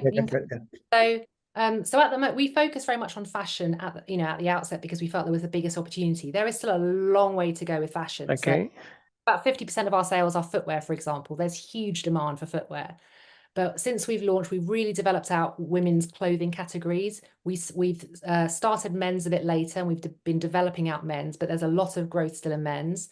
We've almost, we've just started kids, but that's another big area for us to grow into. And then again, we have really tiny categories in homeware and beauty. They're both big opportunities for us as well. So there's a lot of growth in all those categories that are very tangential to fashion. I think also in terms of markets, so Simon talks about how, our main markets are the UK and the US, about 40% each, but there's a lot of growth in Europe. We do sell to Europe already, and we have, the main markets there for us are France, Germany. But again, there's plenty more growth there. And also further afield, like, Australia as well. So it's a question of just being very focused so that we don't try and do everything at the same time. But there's plenty of good stuff to put in the roadmap. And there is a comment by Mohit. Thank you for the presentation. Next phase, we look into other European countries like Nordics, Germany, France, or focus more on the US. Exactly. So right now, there's a long way to, there's so much there in the US. The US is a very strong economy. They're spending a lot of money. They love European vegan brands. So again, because we have to be quite focused, we're focused more on them, even though we do sell in Europe. But later down the line, particularly when we can, I think, get to profitability and afford to do local language specific websites, would really like to, go all out for the likes of the Nordics, Germany, and France.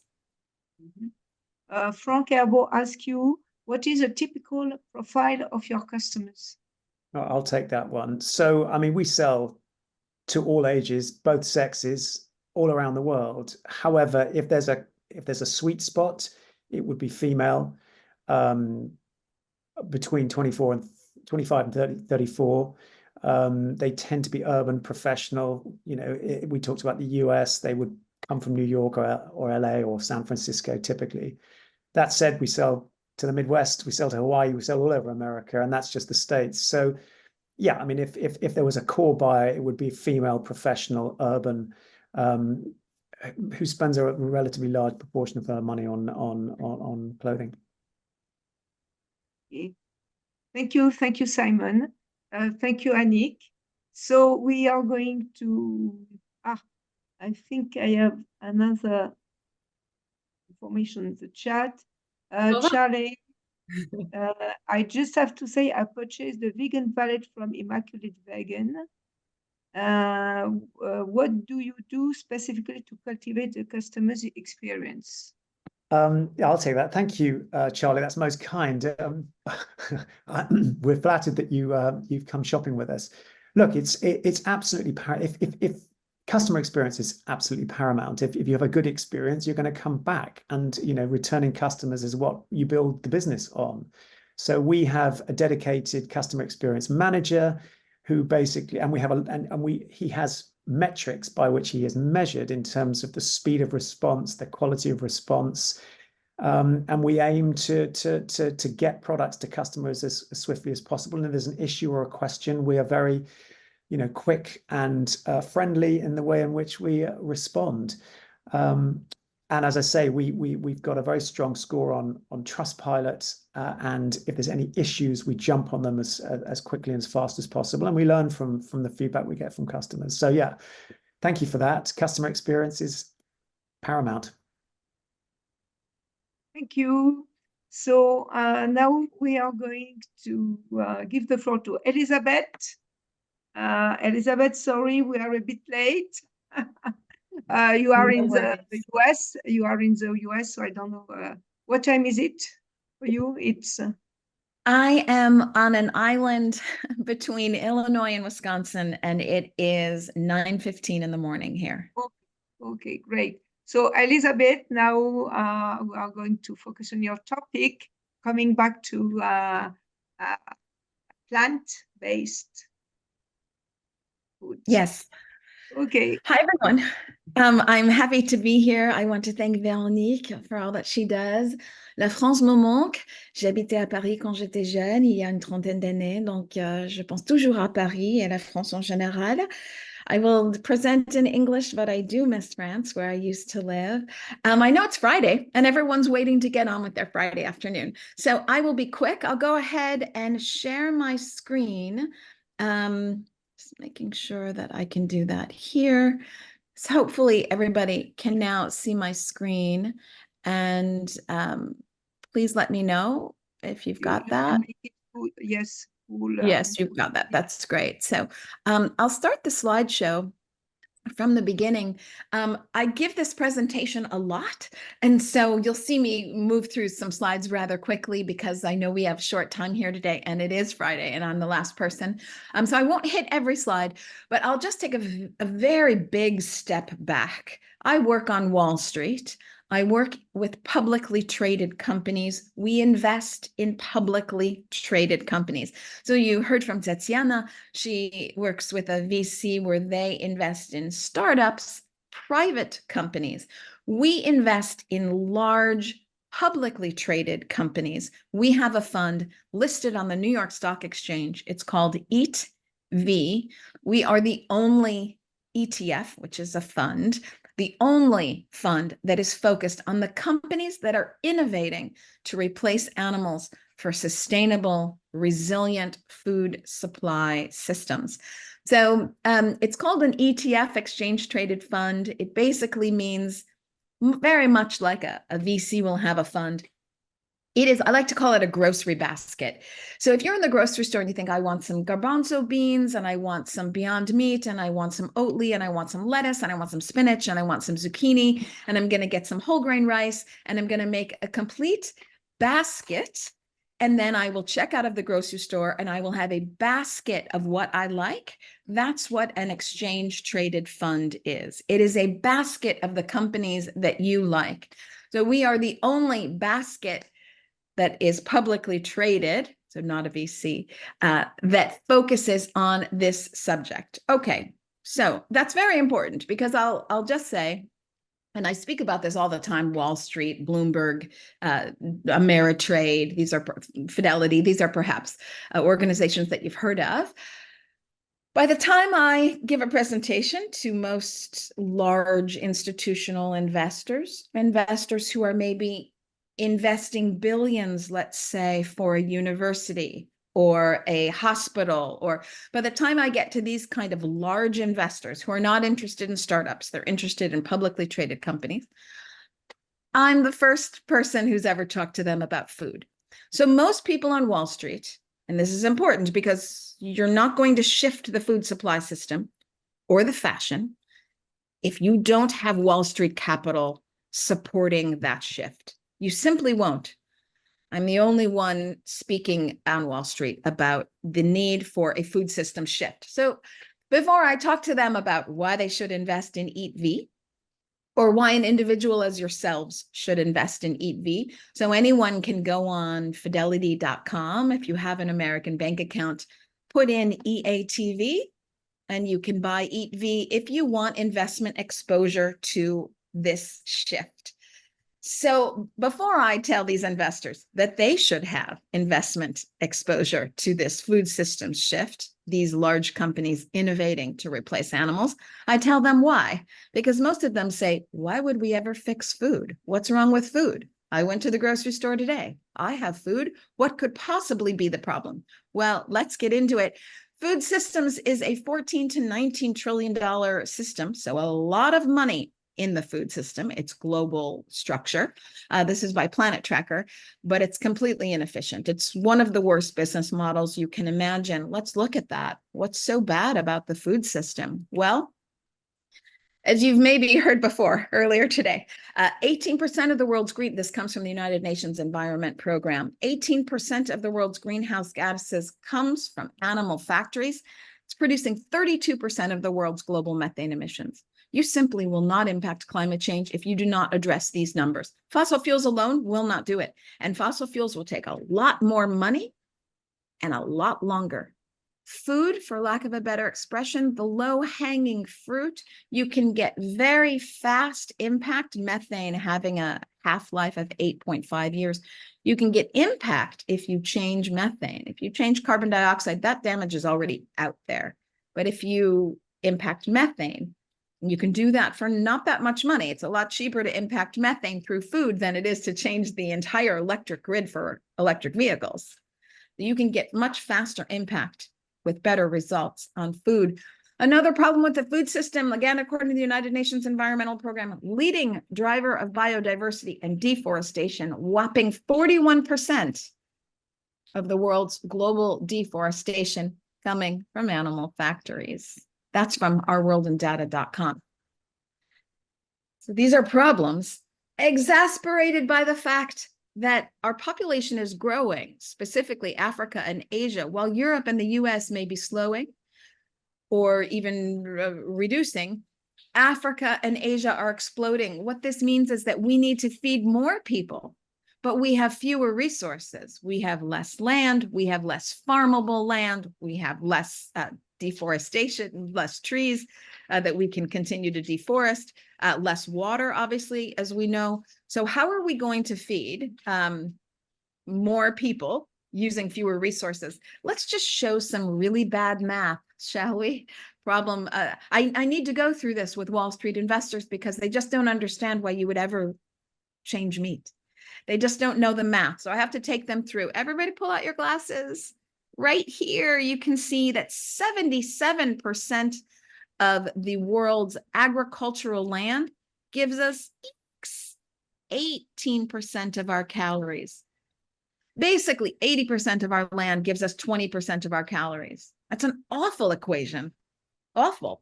The flip side, though, for some good news, is that 23% of our land, that's vegetables.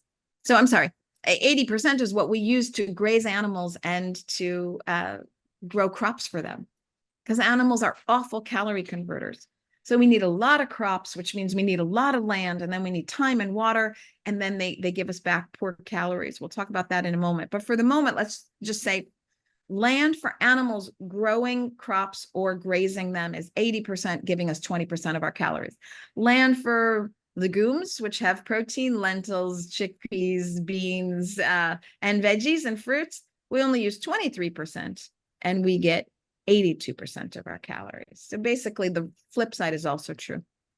20% of our land gives us 80% of our calories. Here's where it really comes. Here's where it's really bad, though. You're an investor, and you got to think about these numbers. It takes 25 to 35 calories of feed. This comes from ourworldindata.com. 25 to 35 calories of crops to get 1 calorie of cow. It takes 16 to get 1 calorie of pig. It takes 7 to 9 to get 1 calorie of chicken. Now, no investor says, hey, I'll give you $2.50 and you give me a dime back. This is an awful investment. These animals are awful calorie converters, which is why they're so inefficient, which is why the supply chain to feed them is so long and extensive. You have to cut down trees that sequester carbon. Oh, well, cut down 40% of the world's deforestation to grow crops that have fiber and protein. Are we giving that food to people? No, we're giving it to animals who need land, water, time, got to cut down more trees, give them more. You see, it's very, very inefficient. Wall Street does not like inefficiency. Business does not like inefficiency.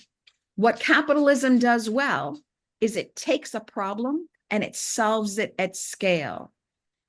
Left unprotected by government, now governments protect heavily, but if it were left unprotected by government, this problem would fix itself. Government gets in the way, so it does some protecting. But the silver lining here is we will innovate ourselves out of this bad math. And there are companies around the globe that are innovating for a much more resilient food supply system. Long supply chains means when you have something like a pandemic, the food supply system falls apart. Also, according to the United Nations, the top 3 reasons for the next pandemic, not the one we're in now, but the next one, are all related to eating meat, with the top 2 related to the intensification of animal factories. What they're building now in Africa, large-scale intensified chicken factories, that puts us all at risk for the next pandemic. So basically, here's the math.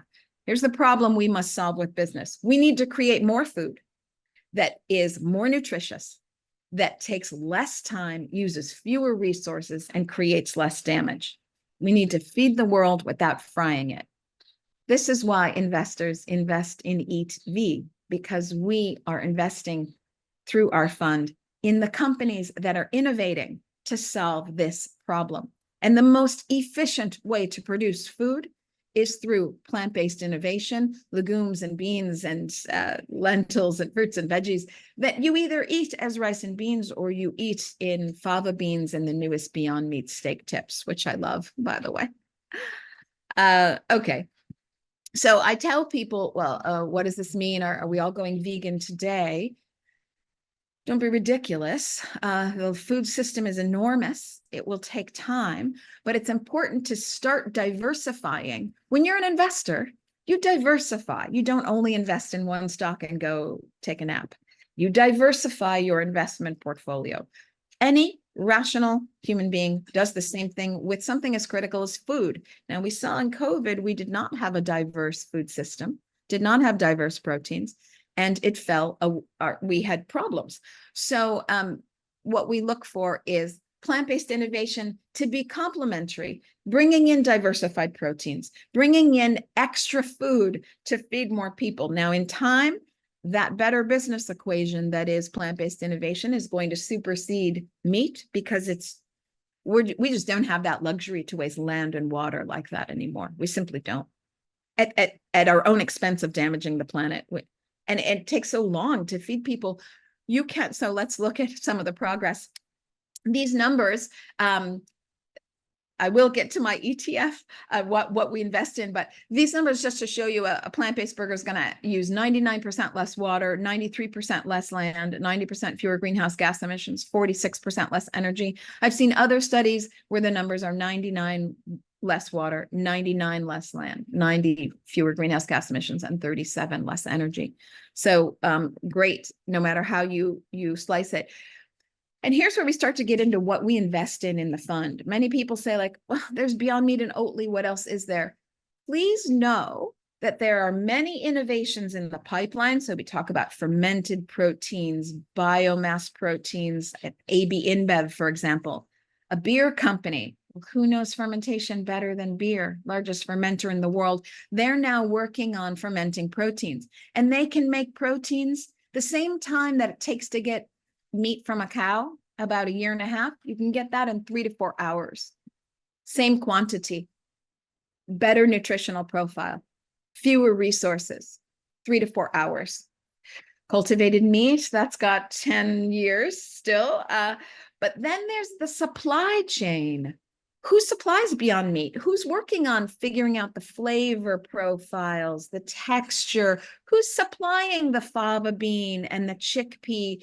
This is really where the money is. Now we're starting to get into what's in the 8V fund. It is not Beyond Meat and Oatly.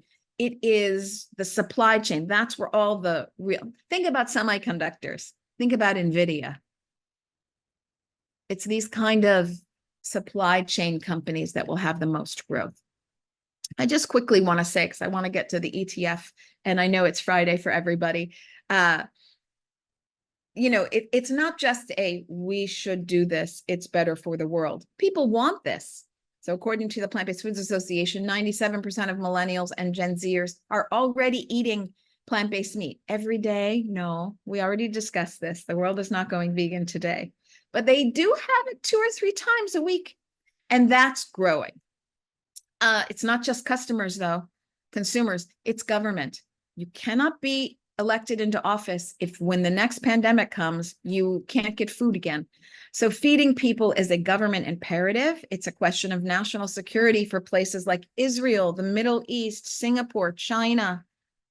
China has 1.4 billion people. Only 7% of its land is farmable.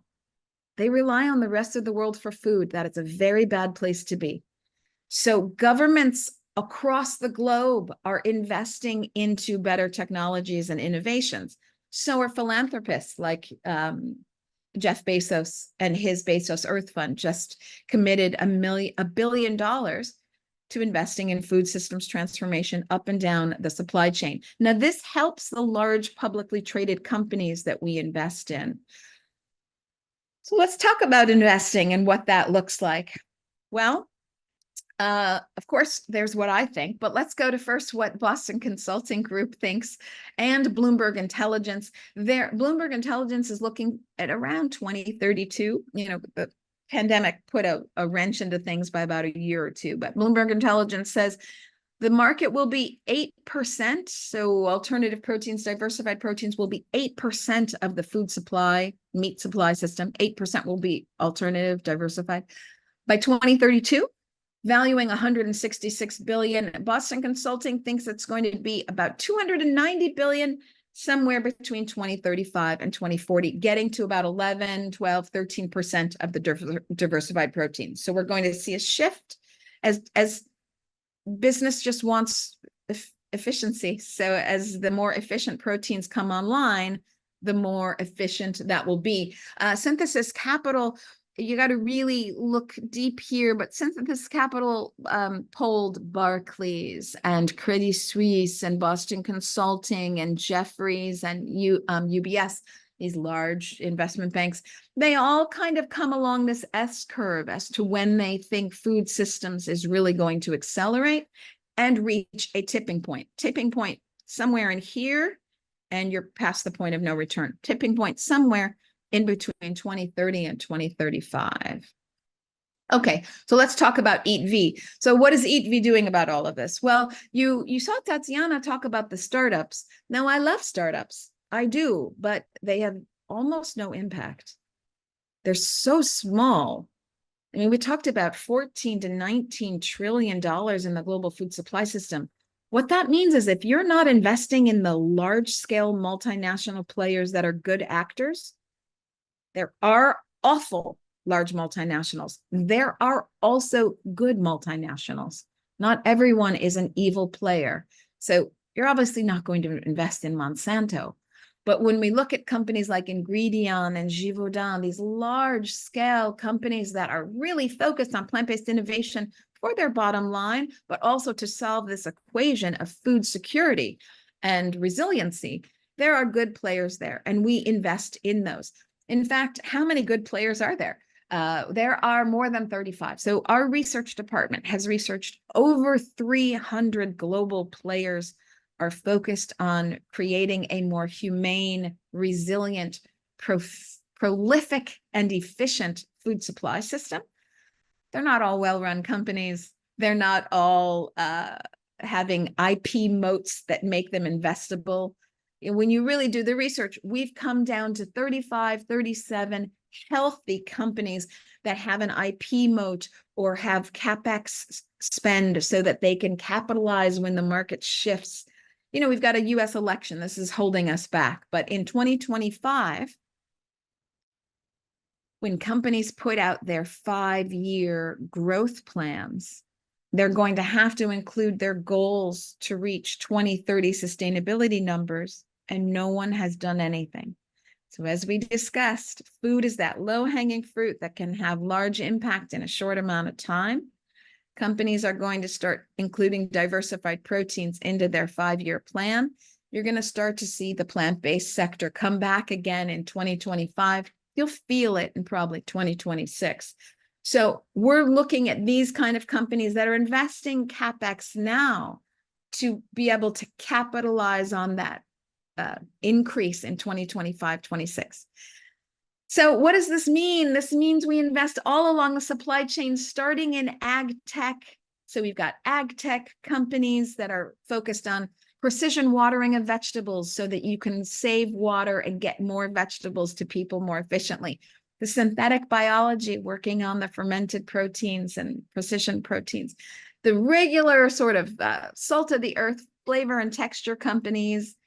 Those alternatives are going to have to taste good if you want them to buy your plant-based sausage and your microbial sausage. You know, these things have to taste good. The texture.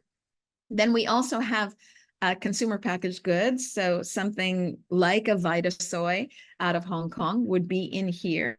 And materials. So nod to Immaculate Vegan, which does great stuff. If you're making less beef, you're making less leather. And so what we see in the venture world is alternative materials are right behind alternative food.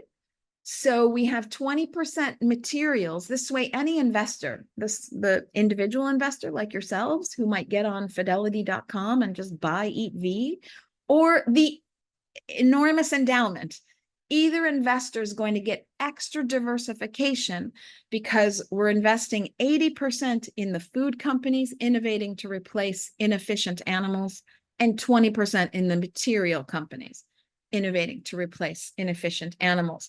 What happens is you have companies like Ingredion, Novonesis, which is working on fermentation, Crocs, which is committed to no leather, Elf Beauty, yes, beauty products have animal oils in them. Most people don't want that on their face. Mission Produce, which is more classic vegetables, and Sun Opto, which is actually the largest oat milk producer. So just as just a glance, you can see also on the right side of the screen how global we are. This also gives you diversification. And then again, looking at the right side of your screen, everyone thinks, oh, if you're investing in plant-based innovation, it must be small, tiny little companies that don't know what they're doing, and it's really volatile, and most of them go out of business. That would be true if you were in venture. But if you are investing in the publicly traded large companies, they have huge distribution channels, they have global teams, they have large advertising budgets, they can actually move the needle and make swift shift happen, which is why you see we have a lot of large cap, medium cap, and small cap companies. Okay, I want to be mindful of time because I know it is, I think I have about 10 minutes left. Veronique, give me a nod if that's true. I have about 10 minutes left. Yes, it's fine. It's fine. That's fine. Okay, everybody. I'm going to quickly go over our performance and then ask questions. I often don't get a lot of questions because Wall Street is a little bit novel for people. But what I want to tell you is how we are doing against our competitors. So if you want to go to like 3 months, you'll see we're at almost 9% of an increase. And you look at other climate funds or other food funds. I mean, there are food funds out there. They just have meat and dairy in them. They're not at all sustainable. You see how, you know, we're beating these.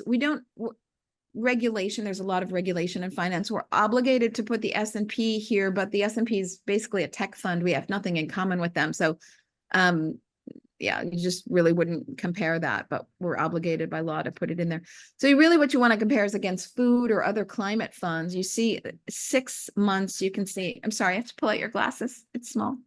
6 months, we're about 14% up compared to 5 and 6.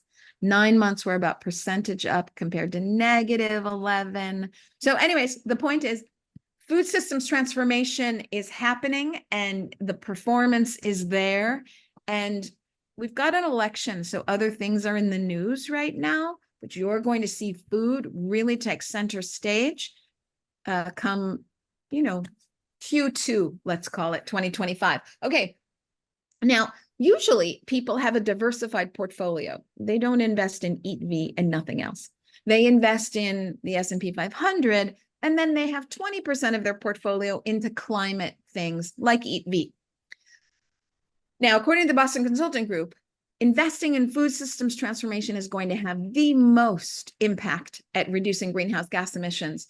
In fact, 3 times to 40 times more efficient at reducing greenhouse gas emissions than alternative materials like cement or alternative energy like electricity or even cars, aviation, trucks. Why? We talked about this, lower hanging fruit. Costs less money to change food and you can have more change faster. So what that means is the change happens faster, costs less money, so you get the results sooner. That's what that says. I seem to have lost my clicker. Oh, there we go.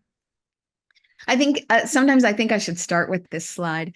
So we are the only fund on Wall Street, the only one that is certified carbon neutral without buying offsets. That's the power of replacing animals. If you're not making the emissions, you don't have to buy credits to cover them up. So I asked the third-party certifier, Ethos ESG, well, how can we show that to people so they get what that means? So they looked at our global temperature warming potential of our 37 companies. Together, we are well below the Paris Accords. We have an impact on climate by 1.18 degrees.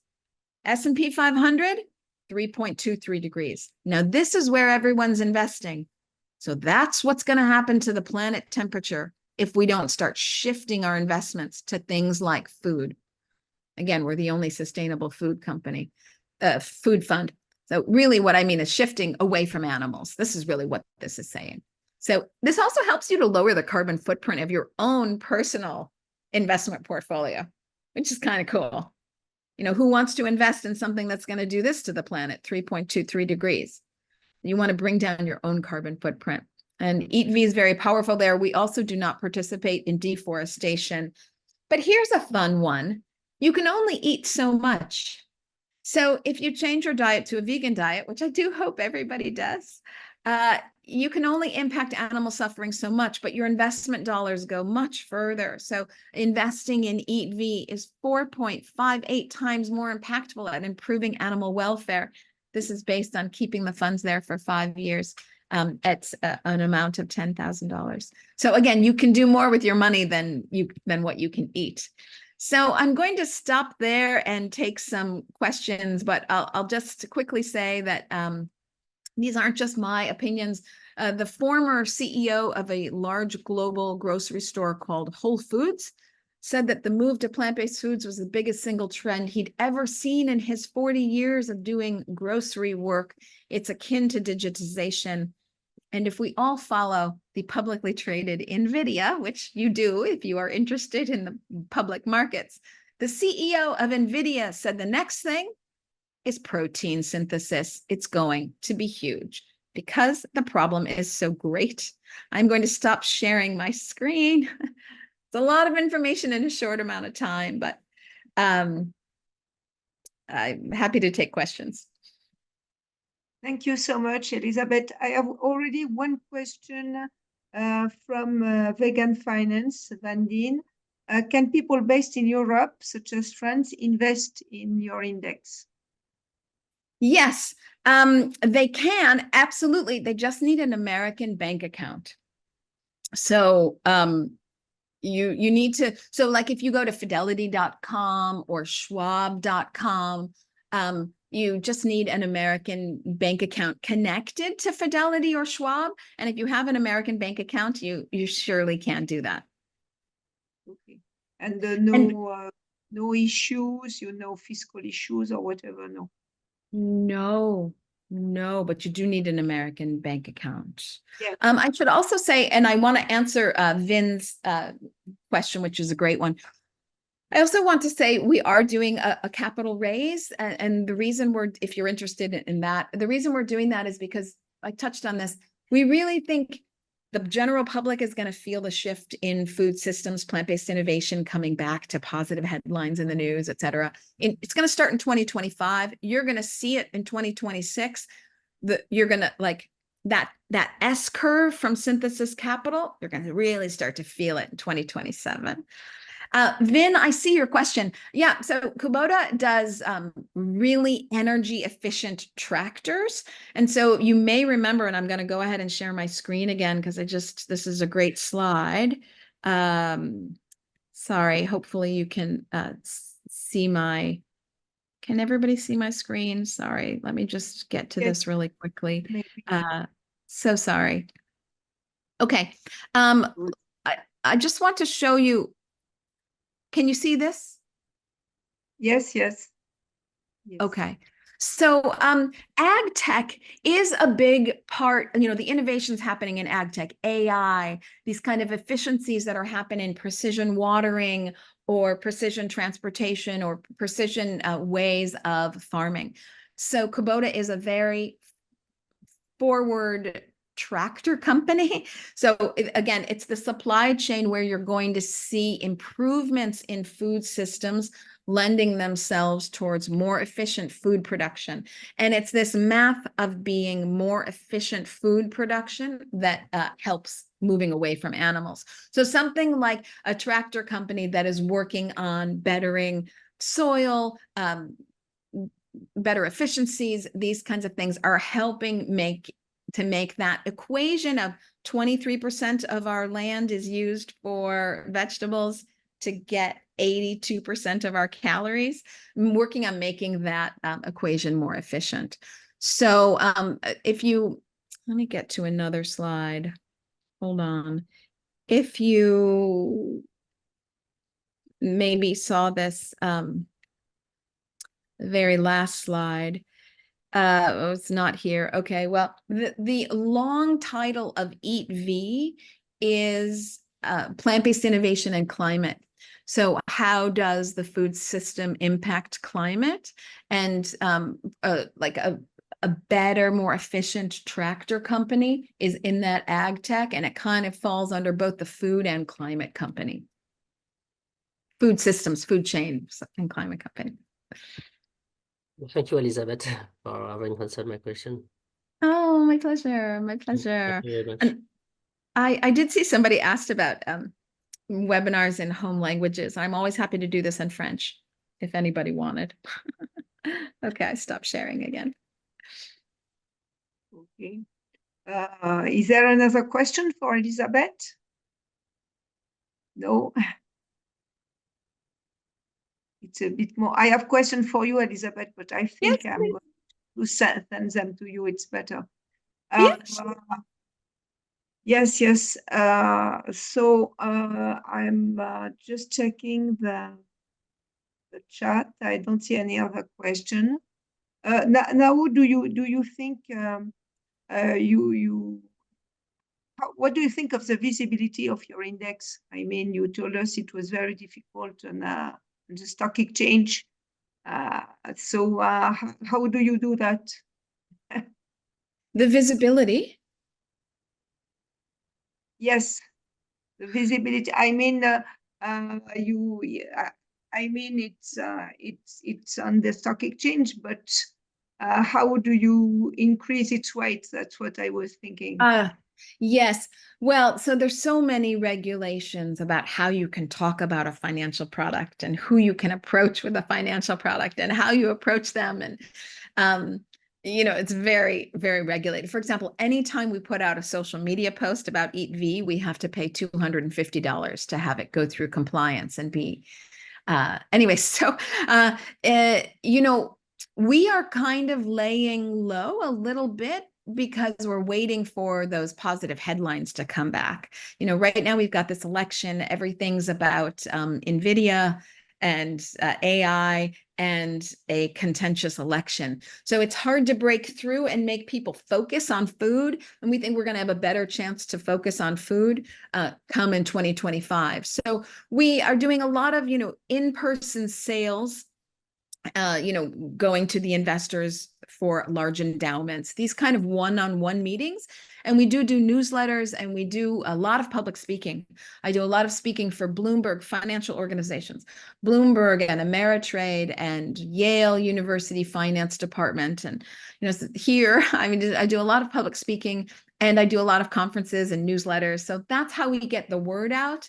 And, you know, the fund is still kind of in its nascent. We only started 2 years ago.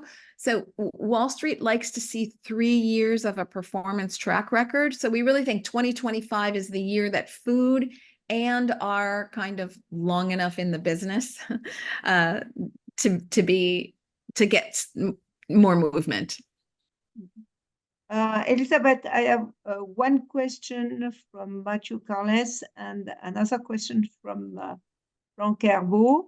So I'm going to give you both questions. First, Mathieu, can you tell us more on the fundraising you prepare in terms of amount as well as the use of funds, and what kind of return do you expect? Yes, I can. Let me, if you give me 2 seconds, let me go and find a very great slide on this because I'm going to share a different screen. Just give me 2 seconds, everybody. Thank you for your patience. Thank you for your patience.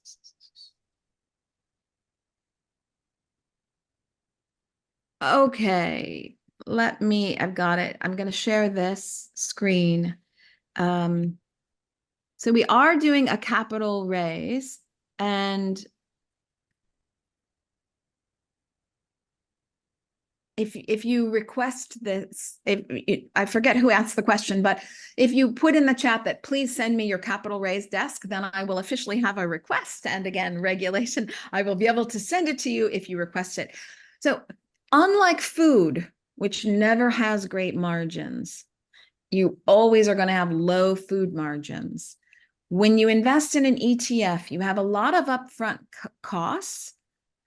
So if you invest in the parent company, VegTech Invest, which puts out the EAT ETF, and we have other financial products coming, if you you have to pay out to regulation and you have to pay to the New York Stock Exchange, you have all these upfront costs. Once you pay those costs, it's all profit. So you've got a break even, and once you reach that break even, you start to really get high margins. So we're raising 350,000 at the moment, and we have a projection, and I can go over these with you personally, you know, or I can send it to you. So these are our projections, really the growth coming in 25, 26. Right now with the election and AI, it's just food is not the topic of the day, but investors start planning ahead for those 5-year plans, et cetera. So we've got a lot of meetings already set up for 2025. So that's a little bit of look at the return on the investment. You start to get very high margins, 14, 39, 49. For food, you know, food can be like a 6 to 10 year, really 8 to 10 year timeline. This is more like a, you know, 4-year timeline to 2028.